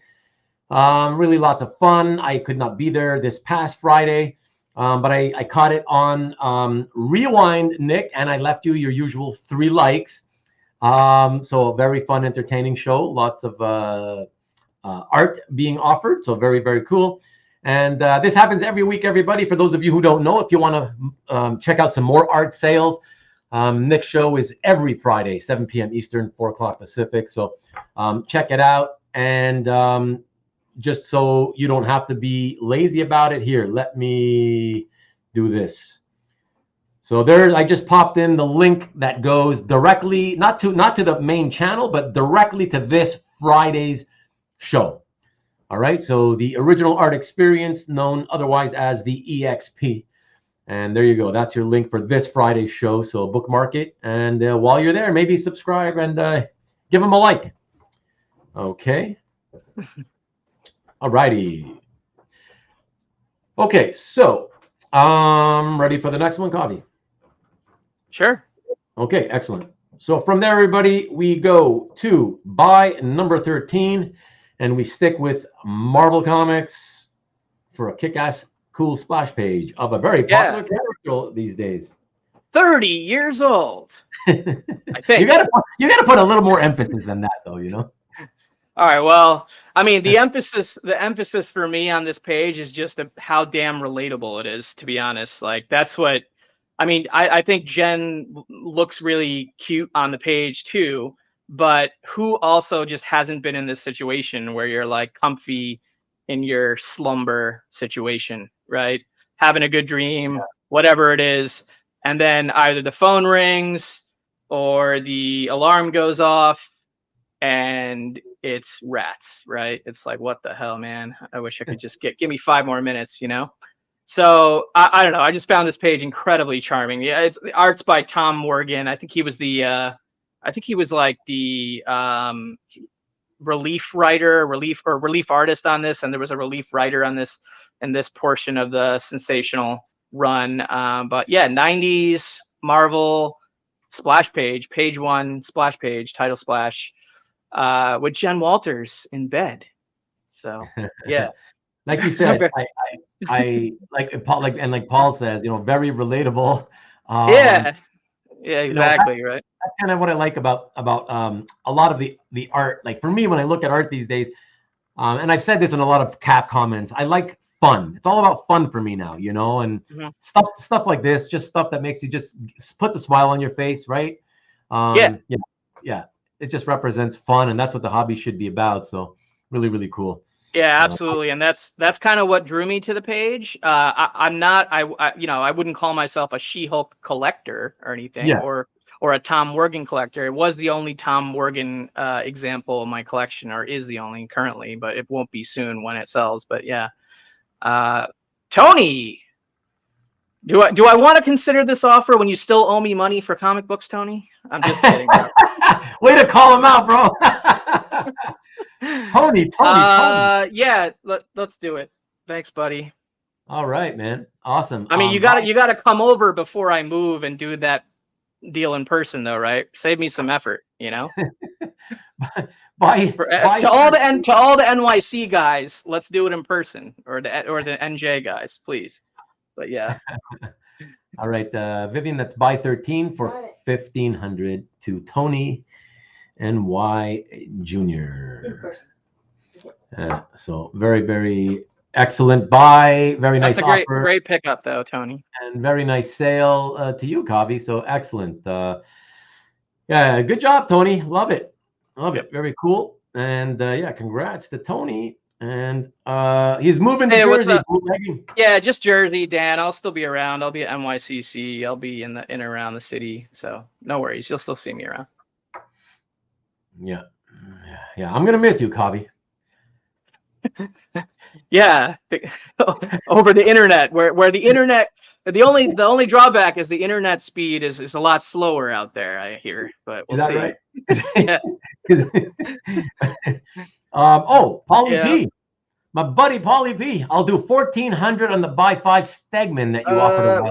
Remind me what round that was in my notes. Number 5, buy 5. You did a counter offer to somebody else for 1,400. Oh, I did? Okay, then I honor that counter offer. Yeah, you countered MODOK Mike. Remember that? Okay. Yeah. So he's saying he'll do the 14 that you countered to MODOK Mike. Awesome. I love being able to combine multiple pieces to one shipment. That definitely helps. Less work for you after the fact. And Vivian, that is number 5. Number 5. Okay. Excellent. Let me see here. Hold on, everyone. So yes, congrats, absolutely. And that's a really cool page, man. Eddie Brock holding Cap's shield, protecting his son, the future of the symbiote universe against Carnage. Like that's cool fucking page. Sorry, excuse my New Yorker coming through. My channel is set to not for kids, so it's good. There you go. Good. All right. You're all good. And Lord knows I've cursed enough on this show already many times. So sure, that's true. Yeah. Nice. Thanks, Cap. Congrats, Paul. Eddie with Cap shield. Cool. Too cool for school. Exactly. See, Paulie P knows what's the deal, especially when it comes to symbiotes. He's like a big time symbiote guy. So. Yeah, and you get the pencils and the inks. You get both with the Stegman. Yeah. Come on, Paulie P. You can say it. Let us hear you. There you go. And Chris says, yeah, that's an awesome page. Very jealous. Yeah, I'm sure Chris is jealous. He's a big symbiote guy. Yeah. Yeah. Well, there's a lot of symbiote guys. Well, he's a big Venom, Eddie Brock, Yeah. and Donnie Cates and Stegman Specifically, fan yeah, also yeah. as well. So Yeah, really cool. Okay. Excellent, everybody. Let us get a move on to the next piece. And the next piece, from there, we go back to DC. And who knows, maybe at some point tonight, there will be something of interest for my buddy Caesar. The only guy who said he loved Blood In, Blood Out when we had our movie show a couple of weeks ago. I don't know what's happening. Everybody, if you like gang and prison movies, you got to get your hands on Blood In, Blood Out. when did that come out? Or is there who directed it? 1993. Okay. Oh my God. 3 hours long, by the way. It's like straight. Is it directed by somebody recognizable, or are there actors in it I know? Or Taylor Hackford. Okay. So he's known for this. He did something, I think, with that. Do you remember that show, Mi Familia, My Family? It was all vaguely Mexican heritage actors. Yeah. It was a wonderful show. But yeah. If you're into, again, gangs, prison movie, that kind of thing, 3 hours long for straight to video. Fantastic. My favorite straight to video movie of all time. And honestly, if you count it as like an action type movie, it's one of my favorite movies of all time. Yeah, from that kind of genre. So yeah, check it out. Okay, so just real quick before we show the next piece. Thanks all. Glad you're jazzed, buddy. And I don't want this pork chop. I want his life. I'm glad you're jazzed, and I'm glad to have the business. So I definitely appreciate it. Thanks, Paul. Chris, it is not Steven Seagal. It's Benjamin Bratt in one of his earliest works. Benjamin Bratt, if you remember him. All right. Law and Order for many years. Yeah, now the movie talk starts now. Just for a couple of seconds. There you go.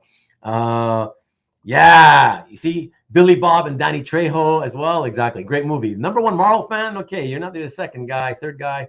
Blood In, Blood Out. Spectacular. Exactly. Thank you, bootlegging. There we go. Everybody needs to watch it. If you're a fan of that type of movie, it's fantastic. The best sort of Mexican and Latin actors, like amazing. A lot of them you probably recognize from other movies, where they play similar characters, because those kinds of actors always get typecast, unfortunately. But yeah, fantastic. Okay, so he was in, of course, Hoarders comes in with the movie. He was in Miss Congeniality. Benjamin Bratt, that is. We know, yeah, I know what you were talking about. Taylor Hackford directed Officer. Did he? Wow, I didn't know that. Wow, I didn't know he had a big movie under his belt. Wow. Okay. Yes, naughty or nice. Put it on your list. Yeah, absolutely. Very cool. Okay. All right. Sorry about that, Kavi. I mean, I don't remember what piece is up next, but I'm going to start it with, speaking of Blood In and Blood Out.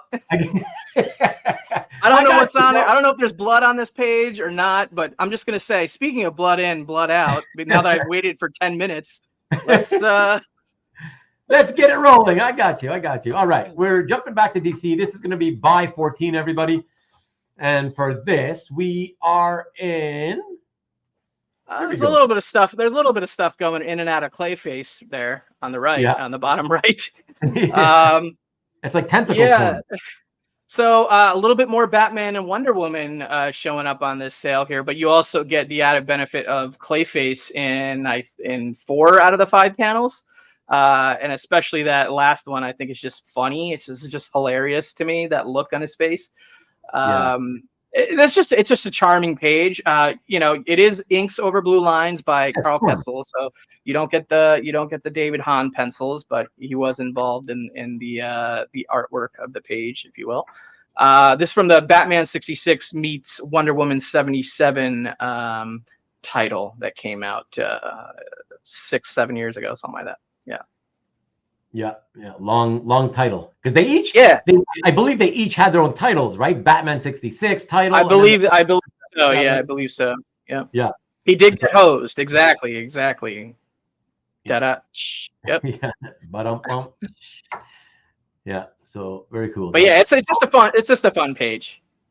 Yes, exactly. That's what I said earlier. Yeah, fun. It represents fun. You want fun in your comics, the comic art. There you Yeah, go. Paul makes a good comment about the border. I always thought that was cool on these. Like I think most of these out there that you will see will have that kind of special printed border up there. It's like Yeah, I love that too. it's a cool display touch. Yeah, absolutely. Yeah, a lot of fun. Cool. All right. So that'll be available for offers if anybody is interested a little bit later.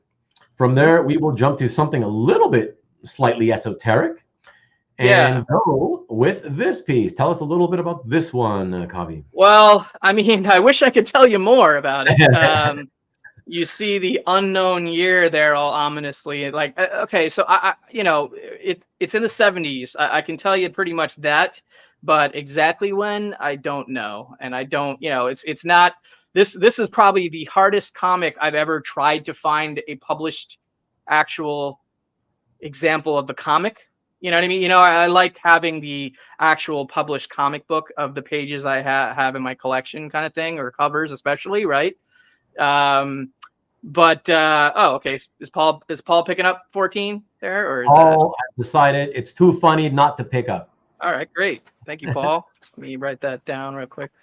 Yeah, Paul, buy 14 for P. $250 to Paul P. Thank you, sir. So yeah, this is it's an international painted cover by Lopez Espy of a presumably Flash Gordon reprint material. Lopez Espy, a fellow Spaniard. Just want to put that out there. Great. You do have, riding shark action on here, which I think it just makes it kind of cool, frankly. It is a painted piece. It's a non-traditional. What was the size? Did I give you the size? Yeah, there it is. 10 and a half. Yeah. Not 10 and a half. 10 by 14. 10 by 14 and a half. Yeah. And I'm gonna pull this one out to show it. Cool. Because it's definitely, it's non-traditional. It's on, pretty thick paint, artboard. It's a standard illustration board. There you go.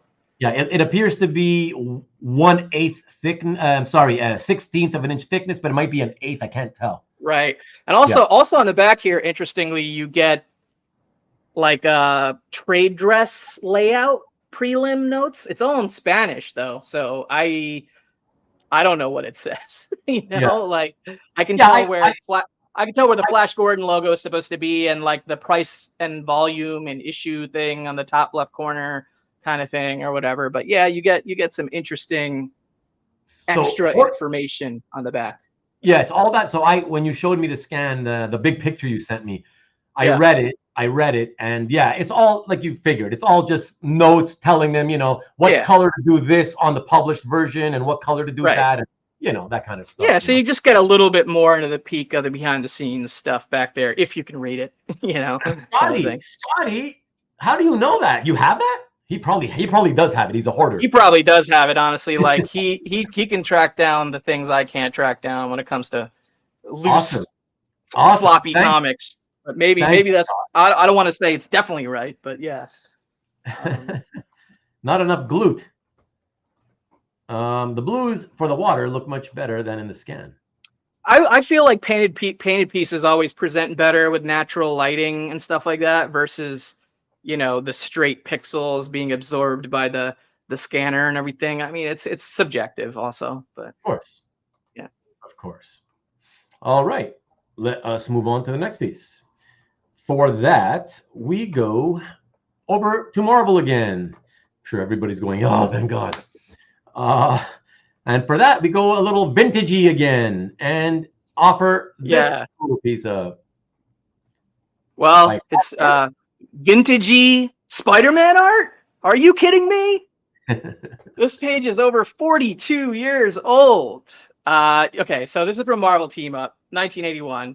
It is 42 years old. And you also get probably one of my favorite inkers on Spider-Man artwork ever with Espo, Mike Esposito, on the inking duties here. You get one of those standout Spidey masked face panels, right, in the bottom left, which is just such a staple of Spider-Man in general, Spider-Man comics, those kind of panels. I love those kind of panels.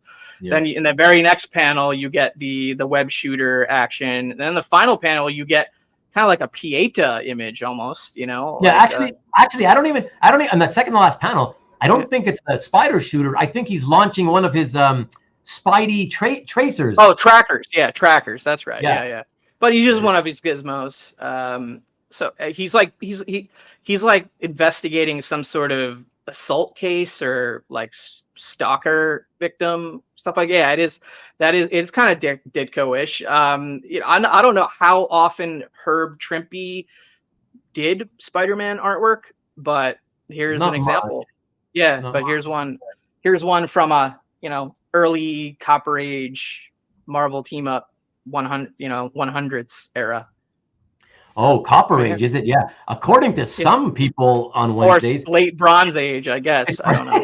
it's Bronze Age, even though the Bronze Age had ended by 1979 when we were in 1981, you know. But somehow these ages, they keep growing over time. But you know, that's all right. Comic guys, I get it. Awesome.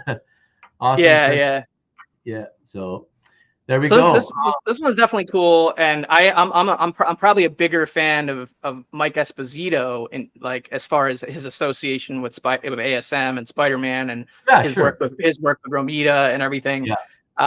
But of course, you know, Trimpe is I don't know whether I'm pronouncing that right. It is Trimpe. Okay. You know, obviously a legend in his own right. So. Yeah, and what a wonderful man he was. So if you ever got to talk to him, so wonderful. What a just an amazing guy. In like 2000, just if you guys don't mind me, will permit me a quick anecdote. Sure. Around 2001, I was in the mood to buy a recreation of 181, and I knew that back in the early 90s, he had recreated it really large, a really large version of it, and that he had hung up in his home. And at the time I was like, man, he wasn't doing conventions back then, right? He had kind of disappeared, you know, he wasn't getting any work at Marvel anymore. Nobody wanted to hire him. He went into teaching. And I looked him up. I can't remember how, but I found him and I called him up out of the blue, phone, not email. I phoned him. Yeah, hi, is this Herb, you know, Herb Trimpe? Yeah, I'm like, the Hulk artist? Oh my God. And I know I sound like a fanboy, whatever. I'm so sorry to contact you, blah, blah, blah, blah. Next thing you know, we're talking for an hour and a half. Nice. You know? I mean, you know, you guys all know I can talk for an hour and a half, no problem. But for him to have been willing to talk for an hour and a half, like, wow. To some stranger. So that was just amazing, you know? So yeah, just a great guy. So thank you. Thanks, Kavi, for letting me Ruben's in the market for Hulk 181 art for sure. He's looking for it. It's all gone up in flames. It doesn't exist anymore, as you know, Marcus. So I will not be getting any Hulk 181 art, or just recreations only. But I do have the very first Hulk Wolverine related artwork that ever was published after the 180, 180, 182 art. Oh, that's good. Which is my What If 31 splash, which retells the splash of the 181. Oh yeah, I love that issue. Nicer than Trimpe. No offense, Trimpe, but yeah. So I do have. That's like one of the best What If issues. Period. Yeah, cool. Yeah. True, using Mickey D in the beginning, as I'm sure you know. Mickey Dimio. Yeah. Thanks, CJ. Yeah. Which one was fire? What was fire, Marcus? The Fire Festival? Because that was shit. and if anybody wants a good, thank you, Comic Art Boston. I like those little anecdotes, you know. If anybody wants to watch a good, if you love documentaries, I love documentaries. There's two of them on the Fire Festival from a few years back, that total disaster that happened. If you want to look it up, really good watching. So yeah. 181 is on fire. Oh, I see. Okay. Yes, it went up in flames. Exactly. Thank you. Yes, it's up in flames. Thank you. Yes. For those of you who don't know, the Hulk, I'm sure there's a few of you who probably still don't know. The complete interior artwork, not the cover, The complete interior artwork for Hulk 181 no longer exists. It burned up into smithereens back in, I believe, 2009. It used to be owned by Len Wein, the writer of that issue. His house went up in flames, and so did the Hulk 181 artwork along with it. There you go. So yeah, very sad. So yeah, Scott must be burning shit again. Tales of Rubén the Stalker, the Collector. All right, so let us move on here, everybody, and go to the next piece, which is number 17. By 17, everyone. And for that, it is Marcio Takara, Wonder Woman. Yeah, so another, I guess, more entry-level page or affordable page. This one's from Detective. Marcio Takara, I think he's another one of those artists that is like modern and active today. That's really awesome. And I think he's getting more buzz lately because Felix picked him up. He had a great, I think he had a Wonder Woman run. And now he's on the Poison Ivy run for DC, which is, I think right now the best comic book that DC is putting out right now. So just major shout out to Marcio Takara and his work. I actually quite dig it. Sorry, if I could just quickly, because I'm highlighting CJ's comment, and can I just say, CJ, thank you so much for mentioning that, because it's the top. Well, why don't we let me finish my description where I already wrote 3 sentences about that topic. Oh, excellent. Go ahead then. Yes, go ahead. Well, basically all I was saying is it may be a very quiet scene between the two of them. It's Bruce Wayne and Diana, Wonder Woman, but you get so many amazing details in that like interior decorating type scenario, right? You get that mannerish vibe of that office situation, both in the top panel and the bottom panel. And yeah, that top panel in particular is just very strong design, all the way from the buildings out in the distance beyond the window. Like, you notice that? It's just, I don't know. It's super cool on the details, right? Yeah, but on the surface, it's a pretty quiet sort of, I guess, talking heads page between Bruce Wayne and Diana. But you do get, lasso of truth action down there in that bottom panel, where your mind could jump to a little bit of a bondage conclusion there in that bottom panel a little bit. I don't want to say it's a bondage page, but it's like bondage adjacent. It's a bondage adjacent page. But I love that Bruce says in that panel, he literally says, okay, sure, go ahead, do your lasso thing. Yeah. So and she it's cool. She binds him up. Yeah. She binds them up. So it is kind of technically bondage. It is bondage. It's just it's male bondage, not the usual female bondage. Exactly. But it's a female doing it to the male, I guess. Yeah, that's right. And anybody interested in music and bondage, maybe you want to, after the show, look up "Oh Bondage Up Yours" on YouTube. It's a really great punk song from the 70s. It's really, really cool. So check that out. So no, very cool. I just want all I was trying to say is that I'm so happy because I love art for art's sake. And so when I saw that establishing shot, right? I love fantastic establishing shots. Yeah. So that top panel had the greatest establishing shot. I'm like, oh, fantastic. So to see like UJ notice it and Kavi, if you're into modern comics and you're not checking out the Poison Ivy run that Marcio's currently on, I highly recommend it. It's really good. And the artwork is it's standout, sure. Yeah. Oh baby, Mike, X-ray specs. Yes, sir. At least somebody knows it. Very cool. All right. Let us go on to the next lot, everybody. And for that, we stick with DC. And we go to a cool splash of 2 very well-known characters. Here we go. Yeah. This one's pretty badass, if I'm being perfectly honest. I mean, it's just Kavi. Yeah. Kavi. Sorry. Let's just take this off for a second. Okay. And so Nick is saying, want to do the detective at 300 and even out at 2,000? Is the detective the Marcio one? I get, I don't think I offered another detective, right? Yeah. Yeah, Let me let's get do it. back. Yeah. Yeah, let's do it.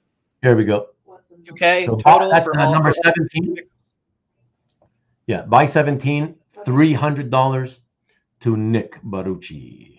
Thanks, Nick. Excellent. Thank you, Nick. Yeah, sorry. So let us pop this right back up. I appreciate the combo deals. Yeah, he's the master of the combos, I must say. And I do that all the time as a buyer on the opposite yeah? end. Like I did that during CAF Live as a buyer. Like I love doing that. Like, you know, it's so you can support the seller, but also get a good deal for yourself. You know, kind of thing. Yeah. So there you go. But let me talk about this page because this page deserves some time to shine. I mean, look at the maniacal face on Selena Kyle there. I just love that face, right? Like that face is powerful in its depiction right there. Obviously, it's like an escape scene. Like she's hitting the detonator button, and you know they're escaping on the boat together, Batman and Catwoman, like, you know, thick as thieves, I guess, in this scenario. This is Catwoman Annual number 3, page 27 splash. Michael Dutkiewicz and Jerry Fernandez on the art team up here. 90s DC, big two, you know, big characters. It's what's interesting. You also see the South Australia stamp up there at the top of the page, like, which I guess has some address information and stuff from the artist, which, you know, it's not in the way of the art. It kind of like barely, that South Australia thing kind of encroaches on the art area a little bit, but it doesn't really touch the line work or anything. But yeah, you have the ship exploding, you got the water, the boat, Batman, Catwoman. It's pretty sweet, man. I don't know, I like this one quite a bit. Ruben, you there? Am I all alone? Oh, sorry. I was having technical difficulty. Sorry about that.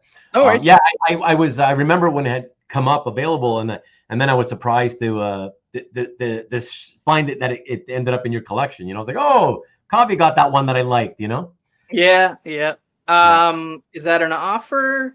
Yeah, so let me go to that, put it on the screen first. So yes, Comic Art Boston is always very serious, and he makes offers. So buy 18 for number buy 18. Can you do 900? And so I guess he's saying it comes out to 1550 total with a 650 Batgirl splash that he picked up. So let me go to 18. Okay, so number 7 was the one we already did the deal on, or is that new information? No. So he picked up this one at 650. Right? Yes. Okay. Yeah. Right. And so all he's saying now, let me put it back on the screen. All he's saying now is that can you do 900 instead of 1,000 on this one? Because together he's trying to tell you that would make 900 plus 650 for the other one is a total of Got it. Okay, yeah, I'm getting it. Yeah, let's do that. Thank you, Comic Art Boston. Thanks, Cab. Got it. You got it? Okay, excellent. Yeah, the abandoner? What is that, CJ? The abandoner, I think you tried to say. Yeah. Okay, so 900 for 18, 7 was done. Okay, got it. Yeah, I understand now. Cool. Yeah, we're good. Yeah, exactly. And thank you, Kavi. Yeah, exactly. Yeah, I mean those are the deals that if I was in the opposite case looking at this sale, I think Comic Art Boston picked the ones I would have, you know, personally, because you know those fit more into what I collect on the Batman side, and I love those pieces. They're great pieces. Gabe, as you know, the calculus only happens on Karen's channel, not on mine. We're too dumb. I'm actually pretty good at math, but not with calculus and I wouldn't say I'm good, but I'm decent, I guess. But yeah. Yeah. Okay.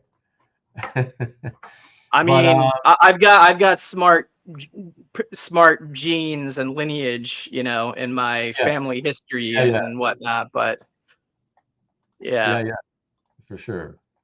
My dad was a theoretical nuclear physicist and a mathematician and all that. And my mom's a statistician.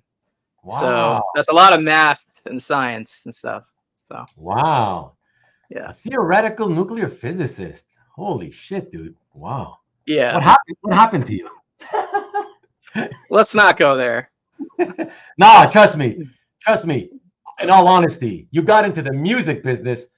Like, as much as I respect what your dad accomplished, I'm hardcore and all about what you did with your life way more than what he did, just because it's the music Sure. business. Sure. I mean, that's not all he did, but that's like what his PhD was and like his thesis and all that stuff. Yeah. Yeah, no, it's fantastic. Yeah, I actually saw Oppenheimer in Princeton, which is, you know, very significant to the story of Oppenheimer, Einstein, and all that. Yeah.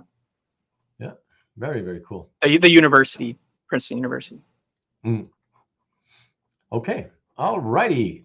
Then let us. Oh, hold on. Helmigart Boston says you are both left and right brain. I try to be. Yes. So from there we go to. Oh, I love this number. This is like the best. Yeah, number. here's another one that hurts. Just a warning. It's like and number 19 is the best number in existence. So for that reason, I put this one as 19 because I love this page. So I know this is going to hurt if it goes, but let's see what happens. Here we go. It will hurt if it goes, but it's a sublime piece, I would say. So Joshua Middleton is an artist that I think is probably more so known for his cover artwork, right? He's got a lot of covers that are popular, I guess, with modern comic book cover collectors, like variant covers and even read some regular covers where those covers just drive prices on comics, his covers specifically. But he has done some interior comic art, interior artwork. So this is from a #1 issue, Convergence Wonder Woman. And it's only 7-8 years old, but obviously it has a beautiful Diana Prince Wonder Woman. That close-up shot and that bottom half splash of both the lasso and the crazy ass Joker with wings, bat wings, and that's another Pieta image in this sale, which is a kind of another kind of trend going on in the sale. But yeah, intriguing is definitely right with what Paul is saying. It's just, I don't know. Creepy to me. I was like, it's so cool, and then I was like, it's cool. Shit, why does he have those wings? It's like, it's creepy as hell. Yeah, like, story wise, I'm not gonna say this is like the greatest Wonder Woman like comic. Right. Or a Batman comic or whatever. Like, I wasn't necessarily a big fan of like the story per se, but this artwork is just fucking cool. Yeah. It's clean. It's just beautiful. Especially the Diana images, and even the woman who's unconscious there.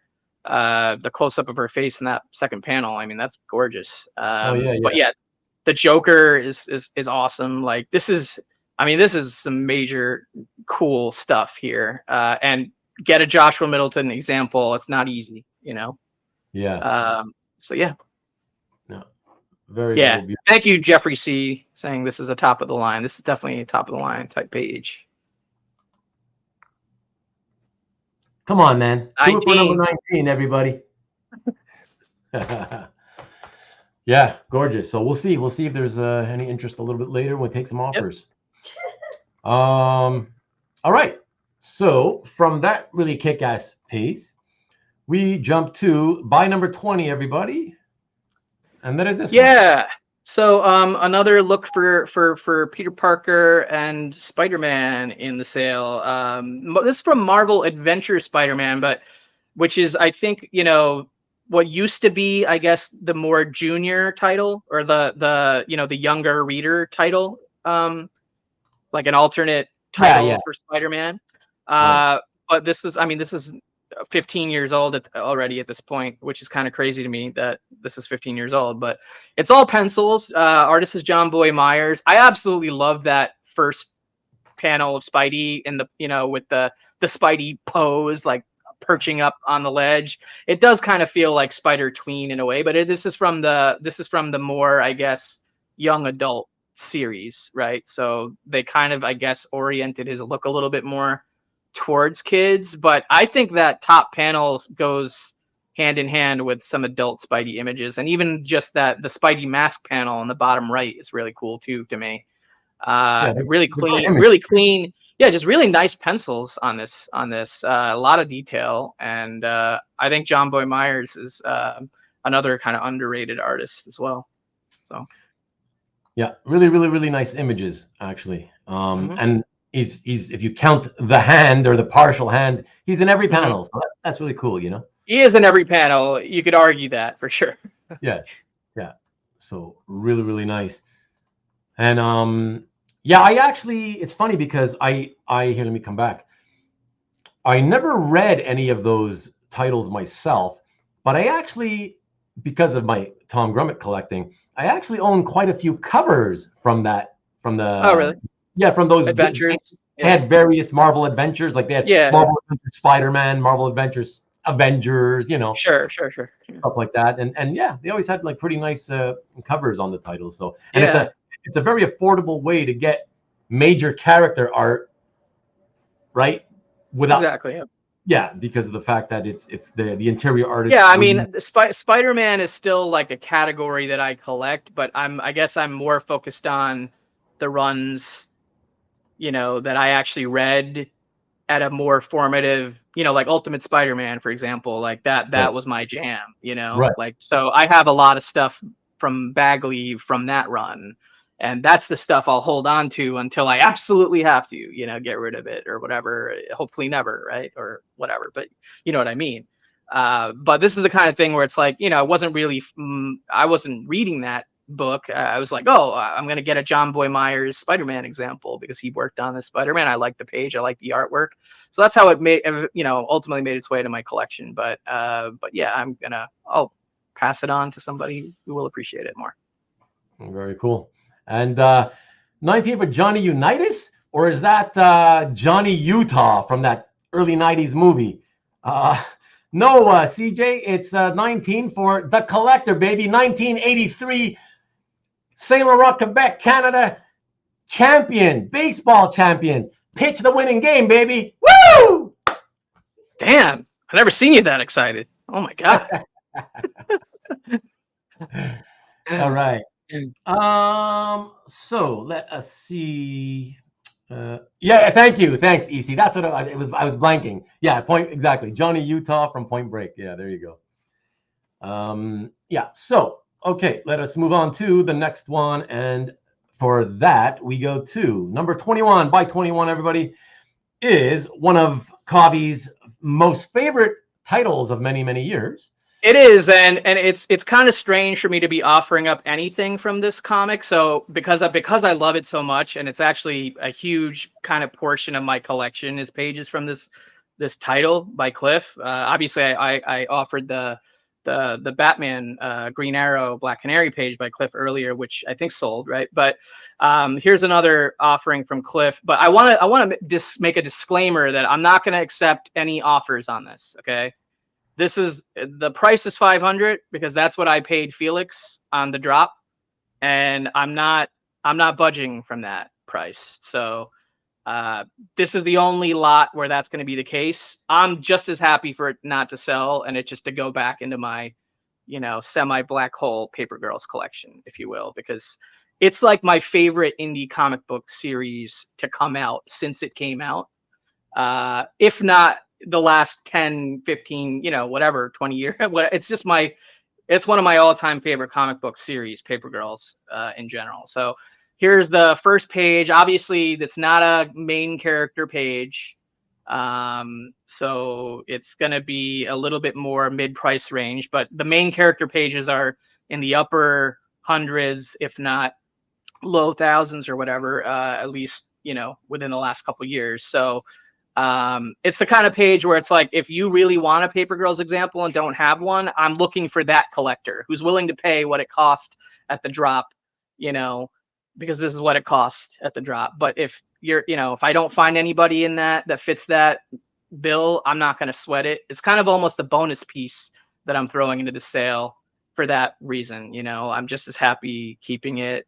I've got a lot of artwork from that series, and it's, like I said, it's one of my favorites. I love Cliff. I love BKV. Love that book. So yeah, it's, that's what I paid. If you want it to transfer from my collection to yours, that's what it's going to take, right? Kind of thing.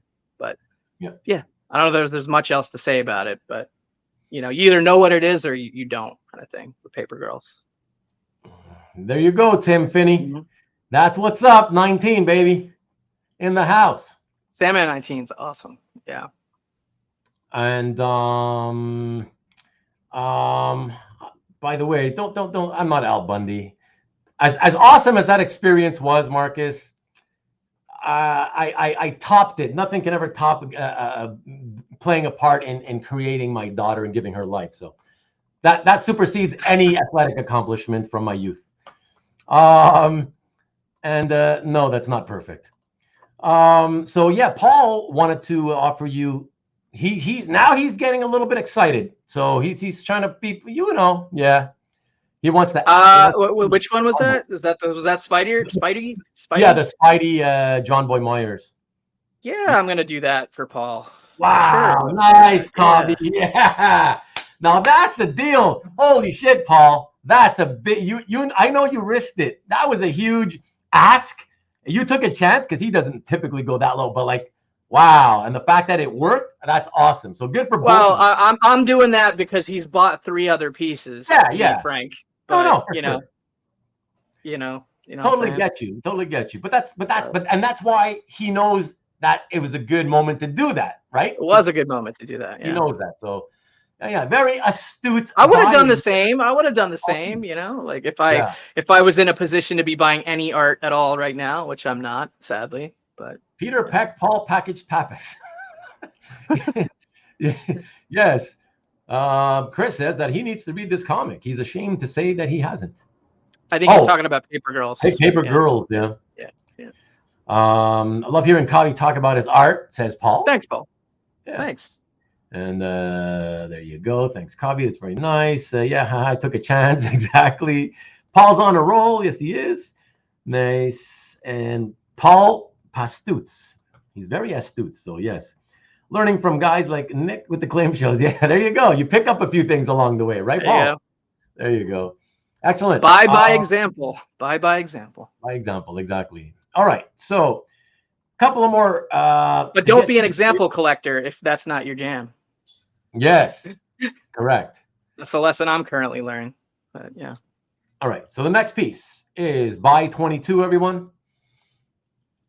Yes, one more offering for the Mutant X guys out there, the X collectors. So this is from X-Men Blue, number 13, page 6. Jorge Molina on the pencils, inks, and there's some very kind of atmospheric elements as well to this page. I mean, look at that impalement right there of a vampire. That's Vampire Storm, and I love that Mojo panel, that bottom Mojo panel. Yeah, there you go, the Mojo, bad Mojo.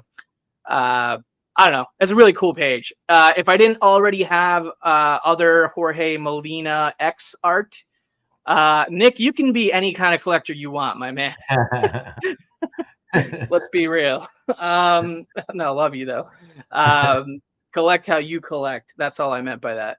I'm saying I'm no longer going to be an example collector, and I'm going to focus more on the things that I love the most, regardless of how many examples I have by one artist or what have you. I'm not going to hang on to needing just any example from every artist out there that I think matters. Because I think I used to think about collecting that way a bit more at one point, but over time I realized that strategy is not working for me personally, but I know it works for other people.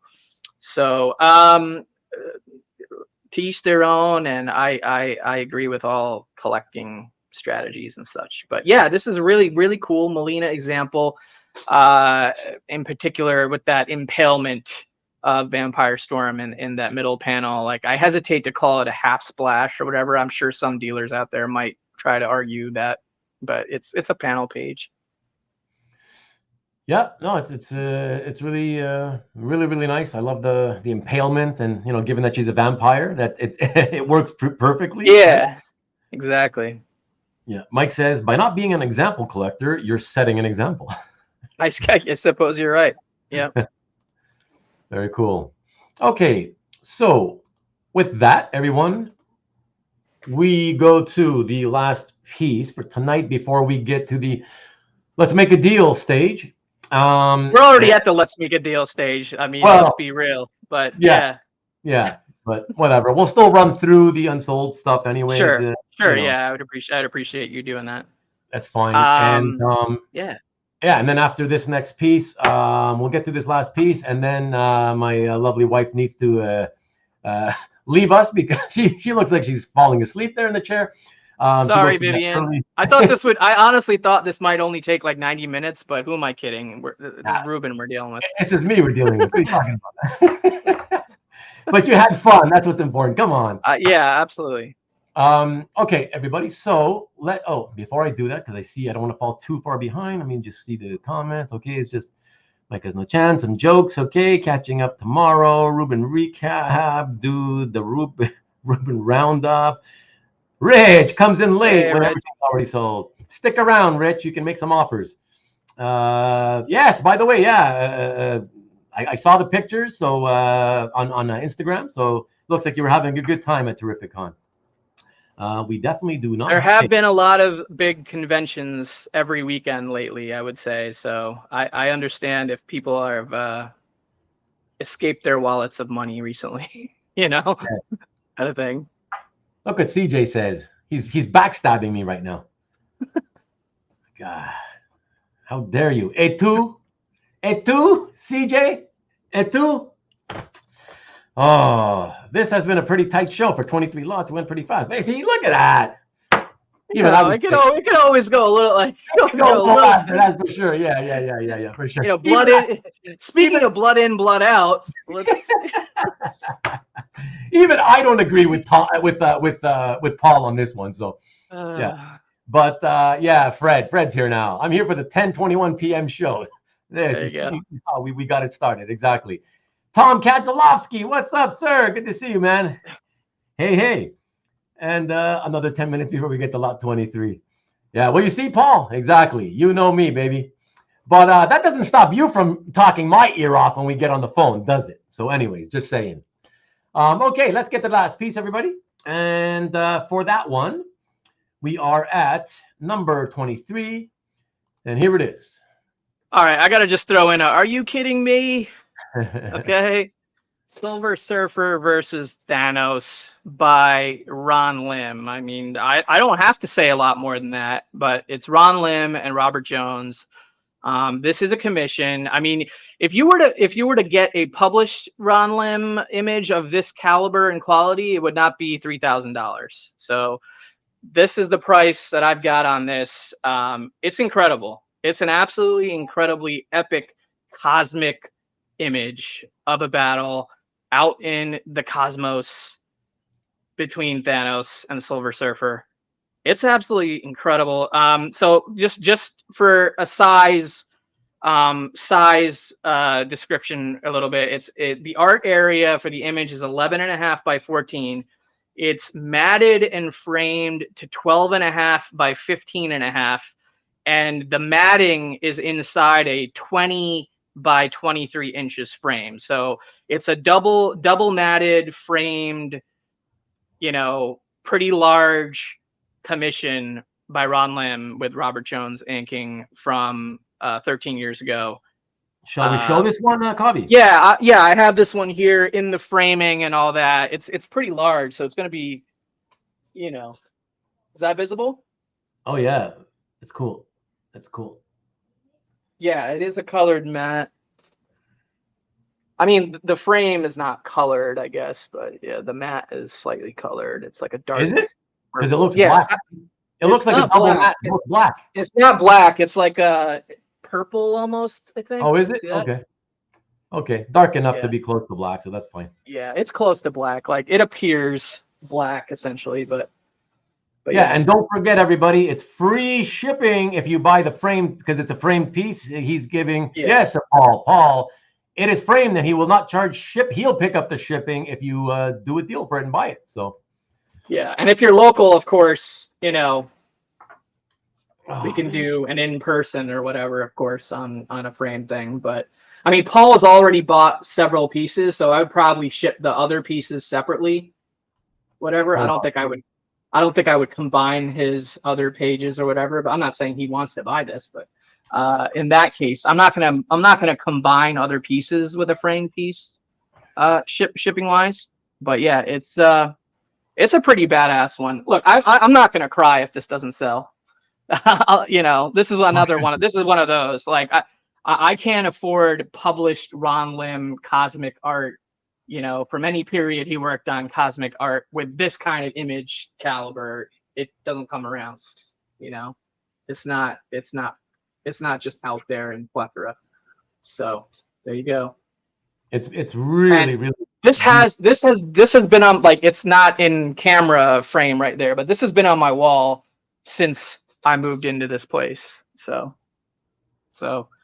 yeah, I'm moving out and everything. So, you know, it may or may not follow me to wherever the hell I end up in the future.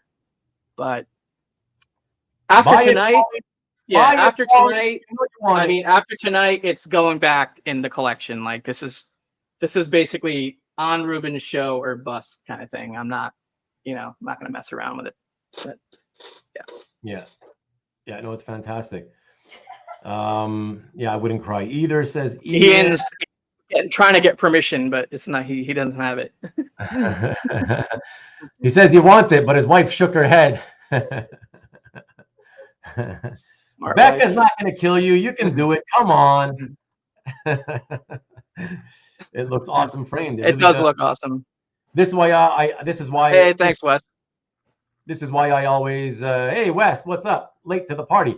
This is why I, at least with my illustration art, I framed a ton of it. My walls around the house are full, right? Because it's so nice to see art. You can really, until you frame stuff and you really look at it, you truly can't appreciate it quite as much. You know what I mean? It's just so different when you see it every day on the wall. Yeah, I get it. Yeah.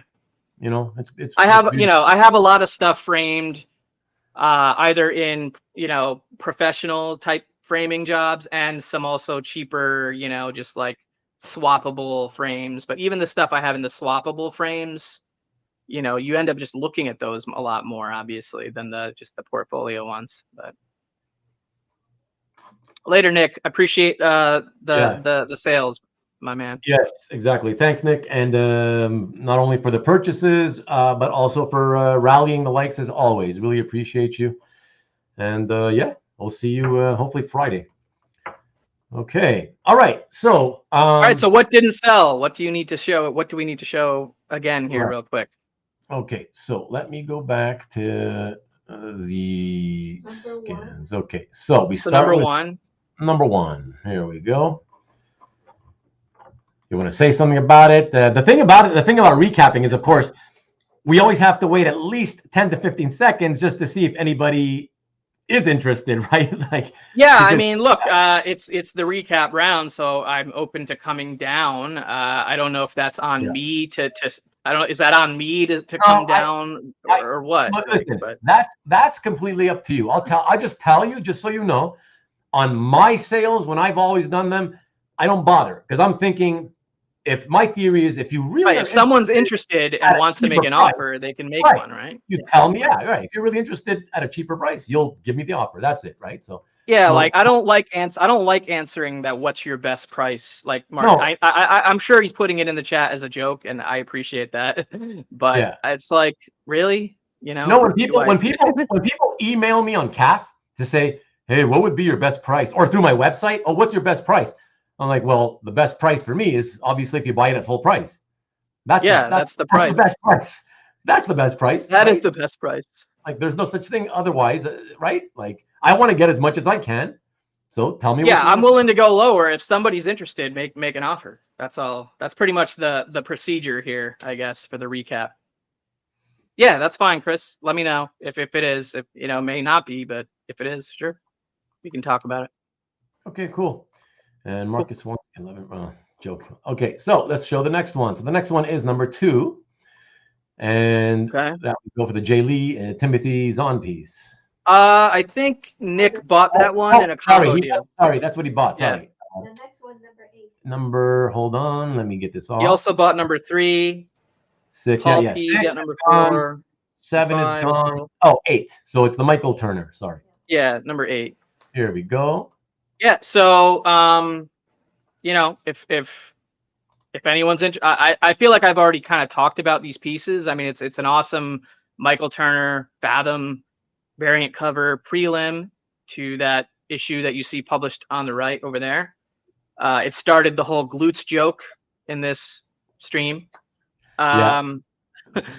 So I'm open to offers. I'm not going to give a massive discount on it though. It's worth the price that I'm advertising it for now.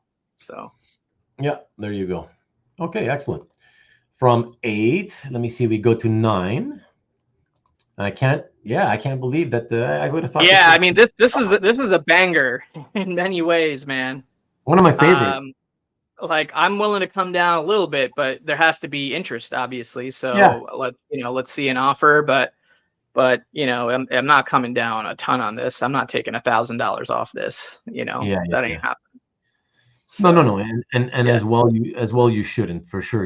I you know how I always try to, like, on show and tells and show and sells, I always try to put, like, one of the coolest pieces at the end as the last piece. Though I actually I was actually considering making this one the last piece.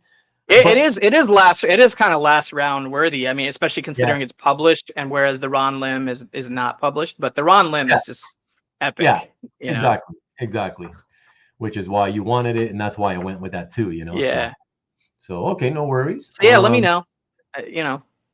From there, and don't forget, everybody. Let me put this up again. You can reach out over the next couple of days or whatever. If you're thinking about it and you decide, hey, maybe if you already bought something, please reach out in the next 24 hours, 48 hours tops. Because like I said, I'm on a tight time crunch. I'm moving. Some of those people are local, like Nick's, where I can just figure out meeting up with them in person to do the deal or whatever, which is great for me. But if it involves shipping and you've already committed to buying a piece, please reach out to me and let's get the process going, like tomorrow, ASAP kind of thing. But if you're watching this later or whatever and are curious about something that didn't sell, then you take a stab at contacting me for sure if you want. Totally. Yeah, exactly. Okay, cool. All right, and from there we go to, I think it's number 10, the Mr. Freeze. Yeah, the Jock. Yeah. Yeah, so the Jock. I mean, I'm gonna go against the grain on this one and throw out a price. Like I would do 300 on this. Wow. If anybody's interested, I mean that's pretty much a full 25%.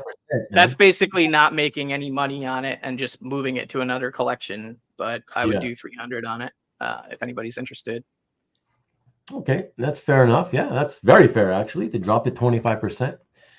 And very cheap, a cheap, or if we want to say affordable price for a Jock page. Affordable, yeah. Very, very good. All right, sounds good. If anybody's interested, you know what to do. All right, from there we go to. What was the next one? Number 12. So that's this one. Yeah, okay. You got three major character page. You got Marie Severin doing all the artwork. It's a very unique style, especially with the background details being in like that different color and everything, and even in the artwork. It's pretty cool. I'm not going to throw out a specific price on this, but if somebody's interested in it, make an offer lower than the buy it now price, and I'll consider it. Yeah. Perfect. That's the way to go. We got a late wow that came in by Necron Moltron, and that's what I said, CJ, earlier. That's what he said. Yeah, that's exactly it. Yeah, a great job by Marie. So very cool. Okay, and from there we go to Okay, number 13 is gone. 14 is gone. Oh, 15. So we go here with the Flash Gordon. Not Yeah, by I mean, look, but still cool. yeah, it's, like, I'll be perfectly honest. Like, I didn't expect this one to sell because I don't think there's a ton of Flash Gordon collectors out there, let alone like Right. international comic cover, painted comic covers from the early 80s or late 70s, or whatever Hoarder's Hide Scott said it was. Yeah, I don't know. For this one, so for that reason, for this one, I will throw out a price, I guess. Yeah. Like a shot in the dark, but I don't expect anybody to be interested, I guess, unless Yeah. the few Flash Gordon collectors out there happen to be here. But I think I can do 750 on this. That's a significant discount. Yeah. Once again, it's 25%. That's very Yeah. solid. In a hobby where oftentimes with a lot of sellers, 10% is kind of right? That's the most people. A lot of people. Yeah, Go, like, look, I'm 25 not a professional dealer. Like, I'm literally I'm trying to fund, other stuff going on in my life at the moment. So Yeah. I'm not looking to gouge, Yeah. Yeah. No. That's more, like I said, more than fair. That's a big discount, 25. So excellent. Okay, everybody knows what to do if they see it late. Maybe some rewind watchers. Who knows? You never know. Yeah, maybe. So that's it. All right. So the next piece, I believe, is the 16 Herb Trimpe. Yeah, I don't think anybody picked this one up. Yeah, I mean, look, this is vintage Spider-Man art, so I'm not going to throw out a price. There needs to be an interested buyer and make an offer. It's a 80s Spider-Man page with Espo inks and Spidey in almost every well, not almost, I guess the majority of the panels, I guess.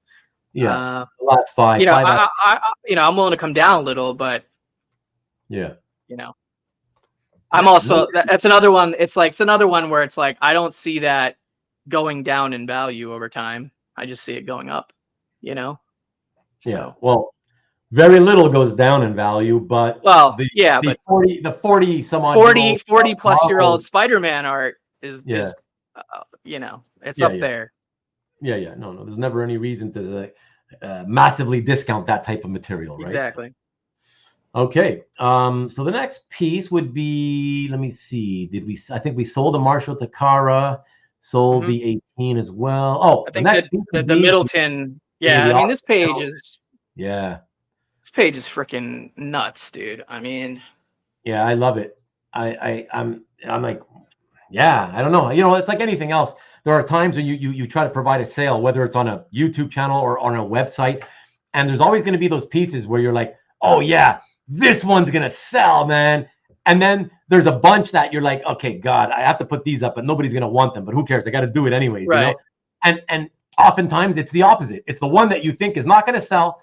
Those end up selling. And the ones you think for sure are going to sell, it's like crickets. It's all about the right buyer being there at the right time, right? Sure. I mean it's this is tough. This is tough for me to just throw a price out, but I will. I mean, I'll stick to the 25% theme. Wow. 1500 is my rock bottom on this. I mean, that's a steal in my opinion. Holy shit, that's really. Yeah, that there's a caveat to that, pun intended, caveat. But yeah, it has to be a live claim during the show. I'm not gonna entertain that $1,500 price later. You know what I mean? Okay. Like, Fair if enough. you're watching this a rewind and tomorrow and are interested in that price, you'll have to reach out to me, and I may not go that low. Yeah, that's fair enough, man. Very fair. Yeah. All right. From there, what was it? So we sold the 20, which is the John Boy Myers. The Paper Girls. Not much to say about this one, obviously. Yeah, let's not. I mean, I'm not accepting offers on this, so I don't. Yeah. Let's just skip it, I guess. Okay. Yeah.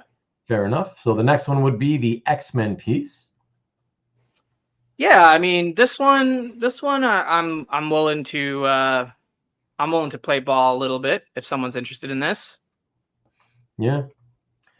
Crazy. I don't know what 25% is off the top of my head. What, 450? 450. Yeah. something like that. Yep. Yeah. That's it. That's a lot. Wow. Man, coming in with the big discounts, man. I mean, look, I'll say, you know, I could say this is a one-time deal and I'll never do this with you again, but I'm not going to say that because, hey, it's been fun. You know, I might want to do it again with you down the line, but I won't offer this piece again. So yeah, here's your chance to get it for that price. That's it. Okay. And so here comes the last of Kavi's, and then we have 2 more pieces that are from another consigner that I can put up for offers, everybody, if anybody's interested. Yeah, here we go. This is the Polly P special. I can feel it, Polly. I can feel it. I mean, I'm not going to name I'm not going to name a specific discount. I'm not going to give 25% on it. If there's serious interest, make an offer. If there's serious interest after the show on this, since it is framed and it does kind of save me some headaches to have less framed stuff to move. You know what I mean? If I can ship it out the door somewhere else. Yeah, I'm pretty happy. I mean, I don't know. I off the top of my head, it's hard to gauge exactly how many pieces have sold and for how many dollars total, but I mean, I'm pretty happy. Overall. Yo, Michael, Knights of Old, what's up, man? Thank you. But yeah, look, I'll entertain offers, but I think it's worth every penny of what I put it up for. Yeah, no, it's especially at free shipping on a double professionally double matted and framed piece. So yeah, absolutely. Okay. Very well, everybody. Just a quick little showing of, like I said, 2 other pieces. So I didn't get a preview on whatever these bonus pieces are. Like, I hope they're not tempting for me to buy. Oh, no. But it was just it's something that I posted to the website a few weeks back or whatever, and you know, the consigner is willing to take offers if anybody's interested. So I'll post them up for 20 seconds or 30 seconds a piece, and that's it. We'll do that. So that's 1987 Alex Saviuk and Pablo Marcos. Superman at Hapa, for those of you who don't know what that is, EHAPA. So it's just the German published Superman comic. So it's a foreign edition of Superman, and this one is the first page splash to that German edition. So that's what that is. And give me a second, because Polly P comes in with the okay, Kavi, I'm going to offer to double the 2,400 I already owe you by offering you 2,400 on the limb. The ball's on this guy, but it's only 20% off, not 25%. I can't go that low. I'm sorry, Paul, but I mean, I'll counter. If you're interested in a counter, I'll go down to 2,650. Okay, there you go. You know, that's free shipping. I'll make your other pieces free shipping as well. I don't know if I would ship them all in one package or 2 separate packages, and you know, that's even more shipping on me. But if it's 2, wow, that's a nice counter offer. Yeah, that's true, because he's got all the other pieces, and so it'll all be shipped free as well. And and honestly, 2,650 is pretty close to 25 anyways. And yeah, I mean 26. Well, 2,650 is I mean, it's 250 more than his offer, but yeah. No, that's what I'm saying it's very, very fair for the quality of the piece that you have, and on top of it, it's already framed and ready to hang. And exactly. Yeah. So thanks, CJ. Always appreciate you, buddy. If you need more time to think about it, Paul, you don't have to. You can hit me up later if you want. Good night, Dwayne Zapane. Appreciate you, man. Thank you, Dwayne. Nice counter from Kavi. Good night, Dwayne Zapane. Night, Dwayne. Nice counter. Nice counter with a ... Okay. Look at that. 5K total, 2,600 he's asking. $50 less. Do it, Kavi. Meaning he already spent 2,400 on the others that we made a deal on? Okay. Yeah, sure. Let's do it. All right. It's yours, Paulie. I knew we could do a deal. I knew it was going to happen. Thanks, Paul. That's I mean, you picked up some bangers, honestly. The last one. That's 23. I mean, I'm already super jealous of Paul's collection. Now he's got some of my favorite pieces from mine. So, but I really do appreciate it, and it's gonna help me out quite a bit. So. Excellent. Thank you. Thanks, excellent. Good job, everyone. Thank you. And okay, let me just put a couple of comments up there, of course. Congrats, Paul. Thumbs up, thumbs up, thumbs up. Great one, Paul P. and Kavi. That was, yes. That's the way to come together. Very nice. Nicely done. Congrats, Paul. Congrats, Kavi. Congrats, Paul. Yeah, round numbers are good, man. Thanks, man. I like round numbers. Cannot lie. But better than 19. Just kidding. All right, everybody. And before everybody goes home, my last piece I wanted to show, to put up for offers in case any of you here are Superman fans like me. The consignor. To be clear, these are not my pieces, so do not contact me about these next two pieces. Exactly. Looks like I got an offer here, but hey, did the jock page sell? If not, can you do 275? Did the jock page sell? I'm starting to. I've written everything down, but I'm getting. You dropped it from 4 to 3. So he's trying to squeeze you for a little bit more. You're well, funny. I mean, but he was probably not here. Maybe when you, I think, Geeks wasn't here. Probably he probably stepped out and wasn't here when you said. Geeks. I mean, can you come up to 300? Because I did say that was my bottom line on it, and I don't want to. I mean, I am hanging out with him at New York Comic Con this year, so it would be an easy deal to do. Later, Tim. Look at that, Carlos Mo is here. Did you just come in, Carlos, or were you hiding all this time, not saying anything? What's up? So I'm countering Geeks at 300 essentially, which is the same price that I, So let me know, dude, if that works for you. And the extra 20, I'll buy $25 worth of beers when we're hanging out anyway. So I think that's a good deal. That's a good deal. All right, 25% off, Geeks. Plus, you don't have to pay shipping. So exactly. You missed it, Carlos. What's up? You missed it. Sorry, Carlos. Wow. Well, I think he missed it. I think Steve's not going to ignore that. I think Steve's going to take that. Come on, Steve. I don't know. He looks like he's thinking about it for a while. I don't know why he's thinking so hard about $25. I know. That's why I'm like, what's happening here? TJ, what's up? Thank you so much. No worries, man. But thank you for tuning in whenever you could, man. Appreciate it. Have a good night. And all right, so while he's thinking about it, let me quickly show the last piece that I had. Everyone. All right, he says he'll do it. Oh, right. Excellent. All right, and we'll, I'll see you at NYCC, and I will have that in my portfolio for you, my friend. What number? Oh yeah. So give me a second. So that was the Mr. Freeze page, and that was number 10. Let me see. Let me put that up to make it official. Yeah, number 10 for $300 to be paid in person. Okay. And with that, he said, do it, but I'm expecting some beers. Well, he already promised them to you. It'll happen. It'll happen.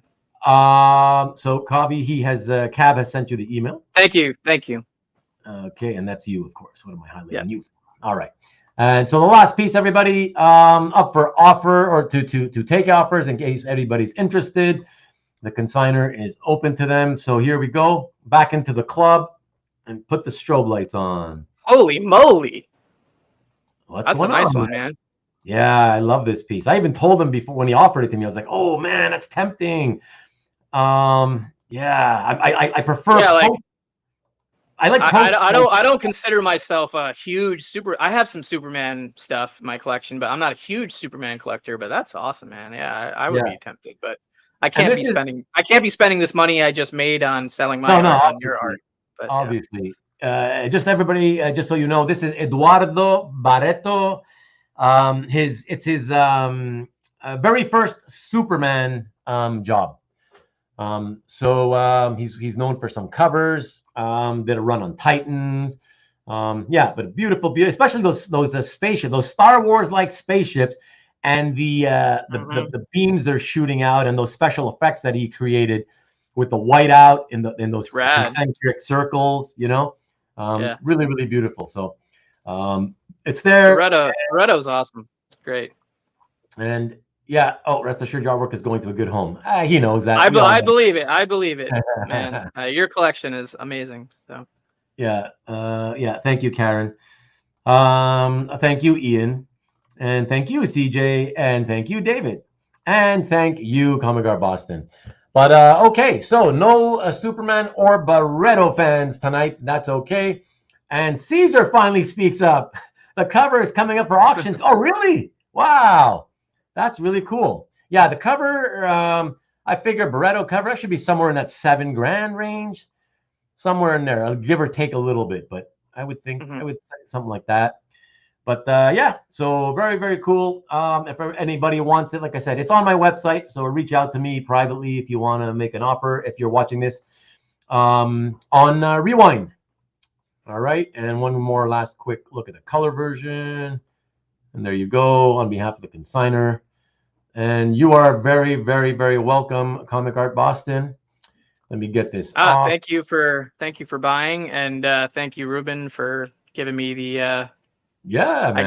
I guess you called it like the full circle scenario, which is I guess true. Yeah, it's very cool. We got our start together. I got my start with you because you helped me out. I can do it in return for you. It's fun, man.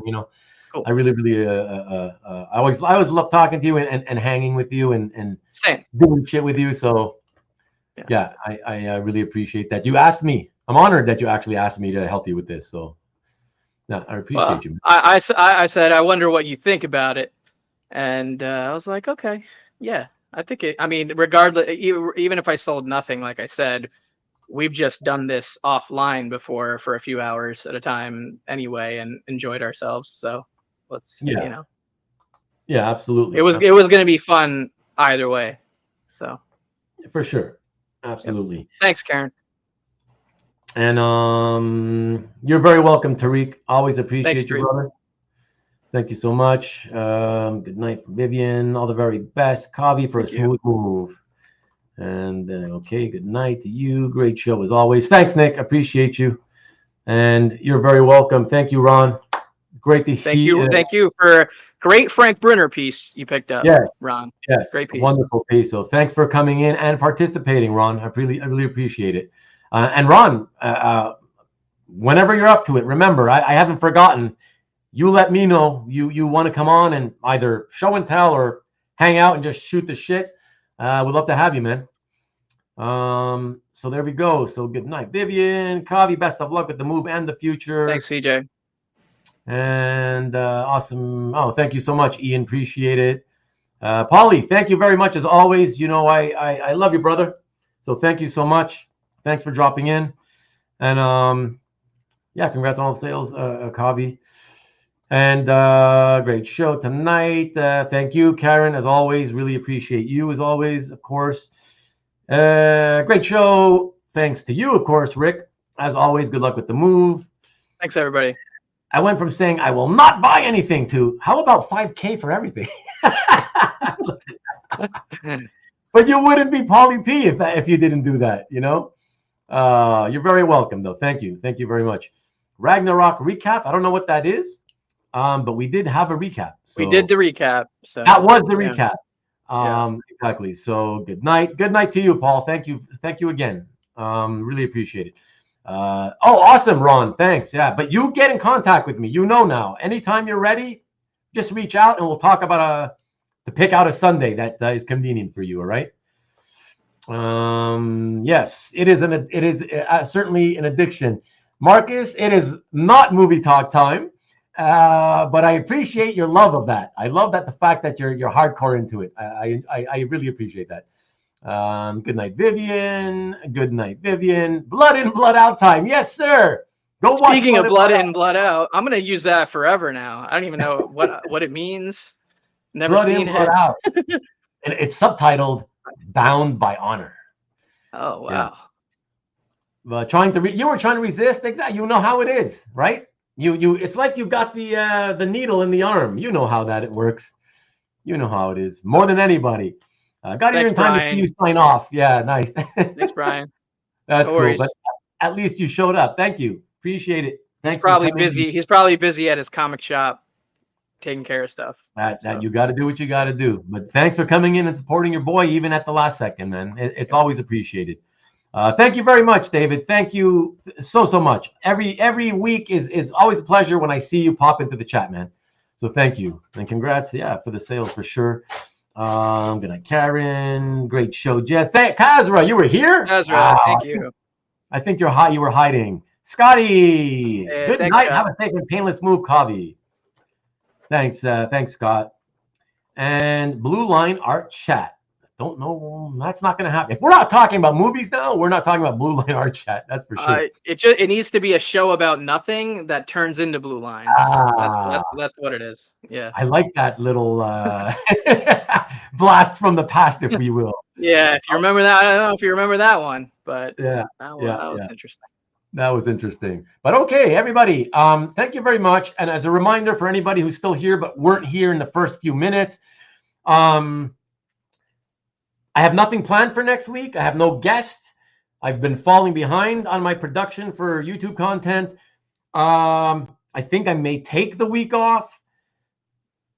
But just so you know, I'm willing to do a show if it involves not showing any art. So if I don't have to do any preparation ahead of time next Sunday, and it has to be both. It has to be a hangout episode where we just shoot the shit. And you, whoever's listening, if you're interested, you got to reach out to me and say, hey, I'd like to come on with you and hang out. That's it. I need a guest. I don't want to do it by myself. I always need at least one guest to come hang with me because it's very difficult to be the only one in the studio when everything I say takes time to reach you guys, right? Because of that delay. And then it takes me more time to, the delay for your responses to get to me. So it makes it easier to have somebody live in the studio who I can bounce things off of while we're waiting for responses. So, Paul, can you pop my email again on the screen real quick? Yeah, absolutely. Good night to you, by the way, CJ. And we'll see, Kat. We'll see what happens. So yeah, let me put this here. And email me, Paul, or if you want to hit me up on CAF to talk there, that's fine too. Whatever you want. But ultimately, I'm going to email you an invoice, and then you'll pay from the invoice, and it'll all be done through PayPal. Goods and services. If that doesn't work for you for whatever reason, we can talk separately. But yeah, that's the procedure, I guess. Yeah, I mean that's it, Paul. It's basically I'm still using this email because it's hard to separate from an email with a PayPal account and lightning quick speed and everything. So yeah, this is the email I'm still using for that purpose. But yeah, it's right here. Yes, here we go. Mm-hmm. So there you go. Email him there. And like Kavi said, Paul, it's like every show that I've done. You contact, make sure you give your address and your phone number, include the phone number, don't forget that. And he's just going to email you the invoice like I always used to do that. So the same thing. Yep.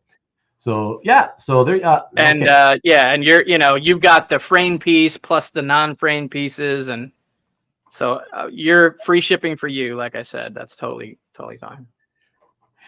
Shoot, that sounds like a 5. It is probably. And Ruben on Ruben show. I don't know what that means because who else would be here if it's not me? But thanks everybody again. Yeah, I because there's no show next week, I don't even have a thing to post up to leave you for next week's preview. Why don't you tell them to subscribe to my channel? Oh well, why don't you take a few minutes actually and tell them everything about that? First of all, everybody, in the links in the description below, there's one link for Kavi. Yeah. That takes you to a page that has all his social media links. All my channels across all the socials. All the platforms. Yeah. So do that. And of course, go to his channel. What is the channel name? The new channel name, Kavi? Channels, pages, and pixels. Yeah. And there's no and, right? Because I always say and, but I realize you didn't put an and. No and, no. Right. Okay. Panels, pages, pixels.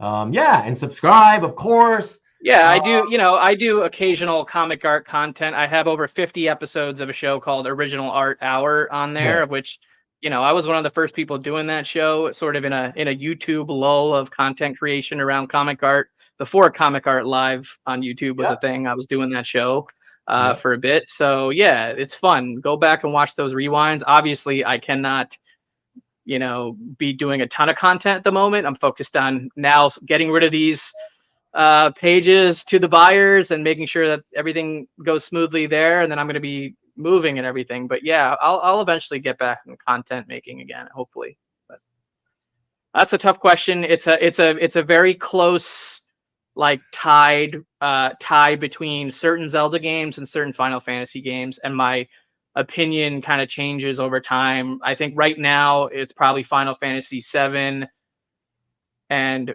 Zelda Ocarina of Time on Nintendo 64, but those are tied for my favorite video games. But I love there's a lot of different genres of games that I dig. So we need more original art hour. We'll see. We'll see. No promises, but I'm trying. There you go. Anything else you want to mention at all, Kavi, before we cut? No, that's it. I just wanted to plug my channel real quick, just because I think the majority of people, even still, that watch your channel don't know I have a channel that has original comic art content on it, which is weird to me, but I think that's the case. So, just making it known, Yeah, for sure. It's one of those things also, though, where because this current year has been so tough on you, and you haven't had time to produce a lot of content, right? And so, that doesn't help either, right? You lose the momentum, kind of thing, and you just, whenever you're ready. And plus the name change makes it even harder to gain momentum with the algorithm and all that jargon. No, exactly. So again, thanks everybody.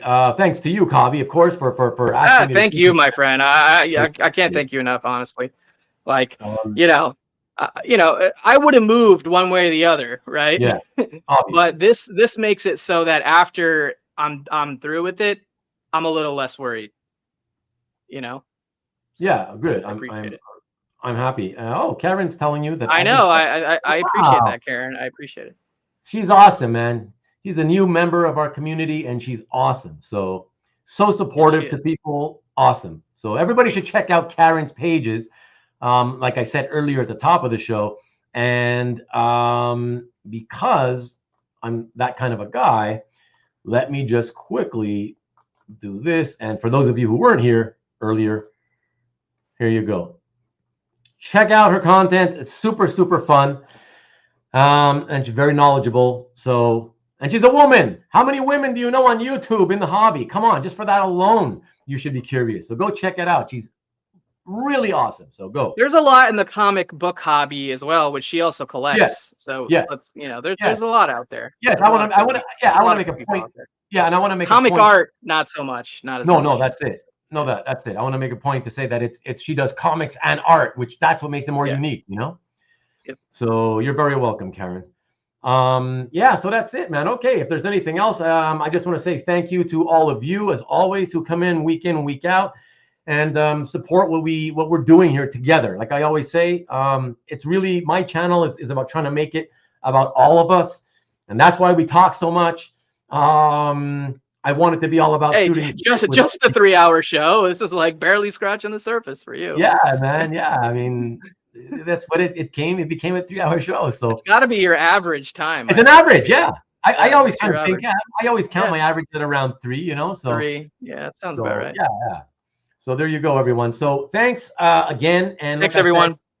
If you'll if anything happens next week, I guess if you're subscribed and have your notifications on, you'll find out whether I'm doing anything. It may be a last minute thing that I jump on or not. But again, anybody out there like Dan Evan, who wants to do something with me next week, reach out to me, and maybe we'll do it.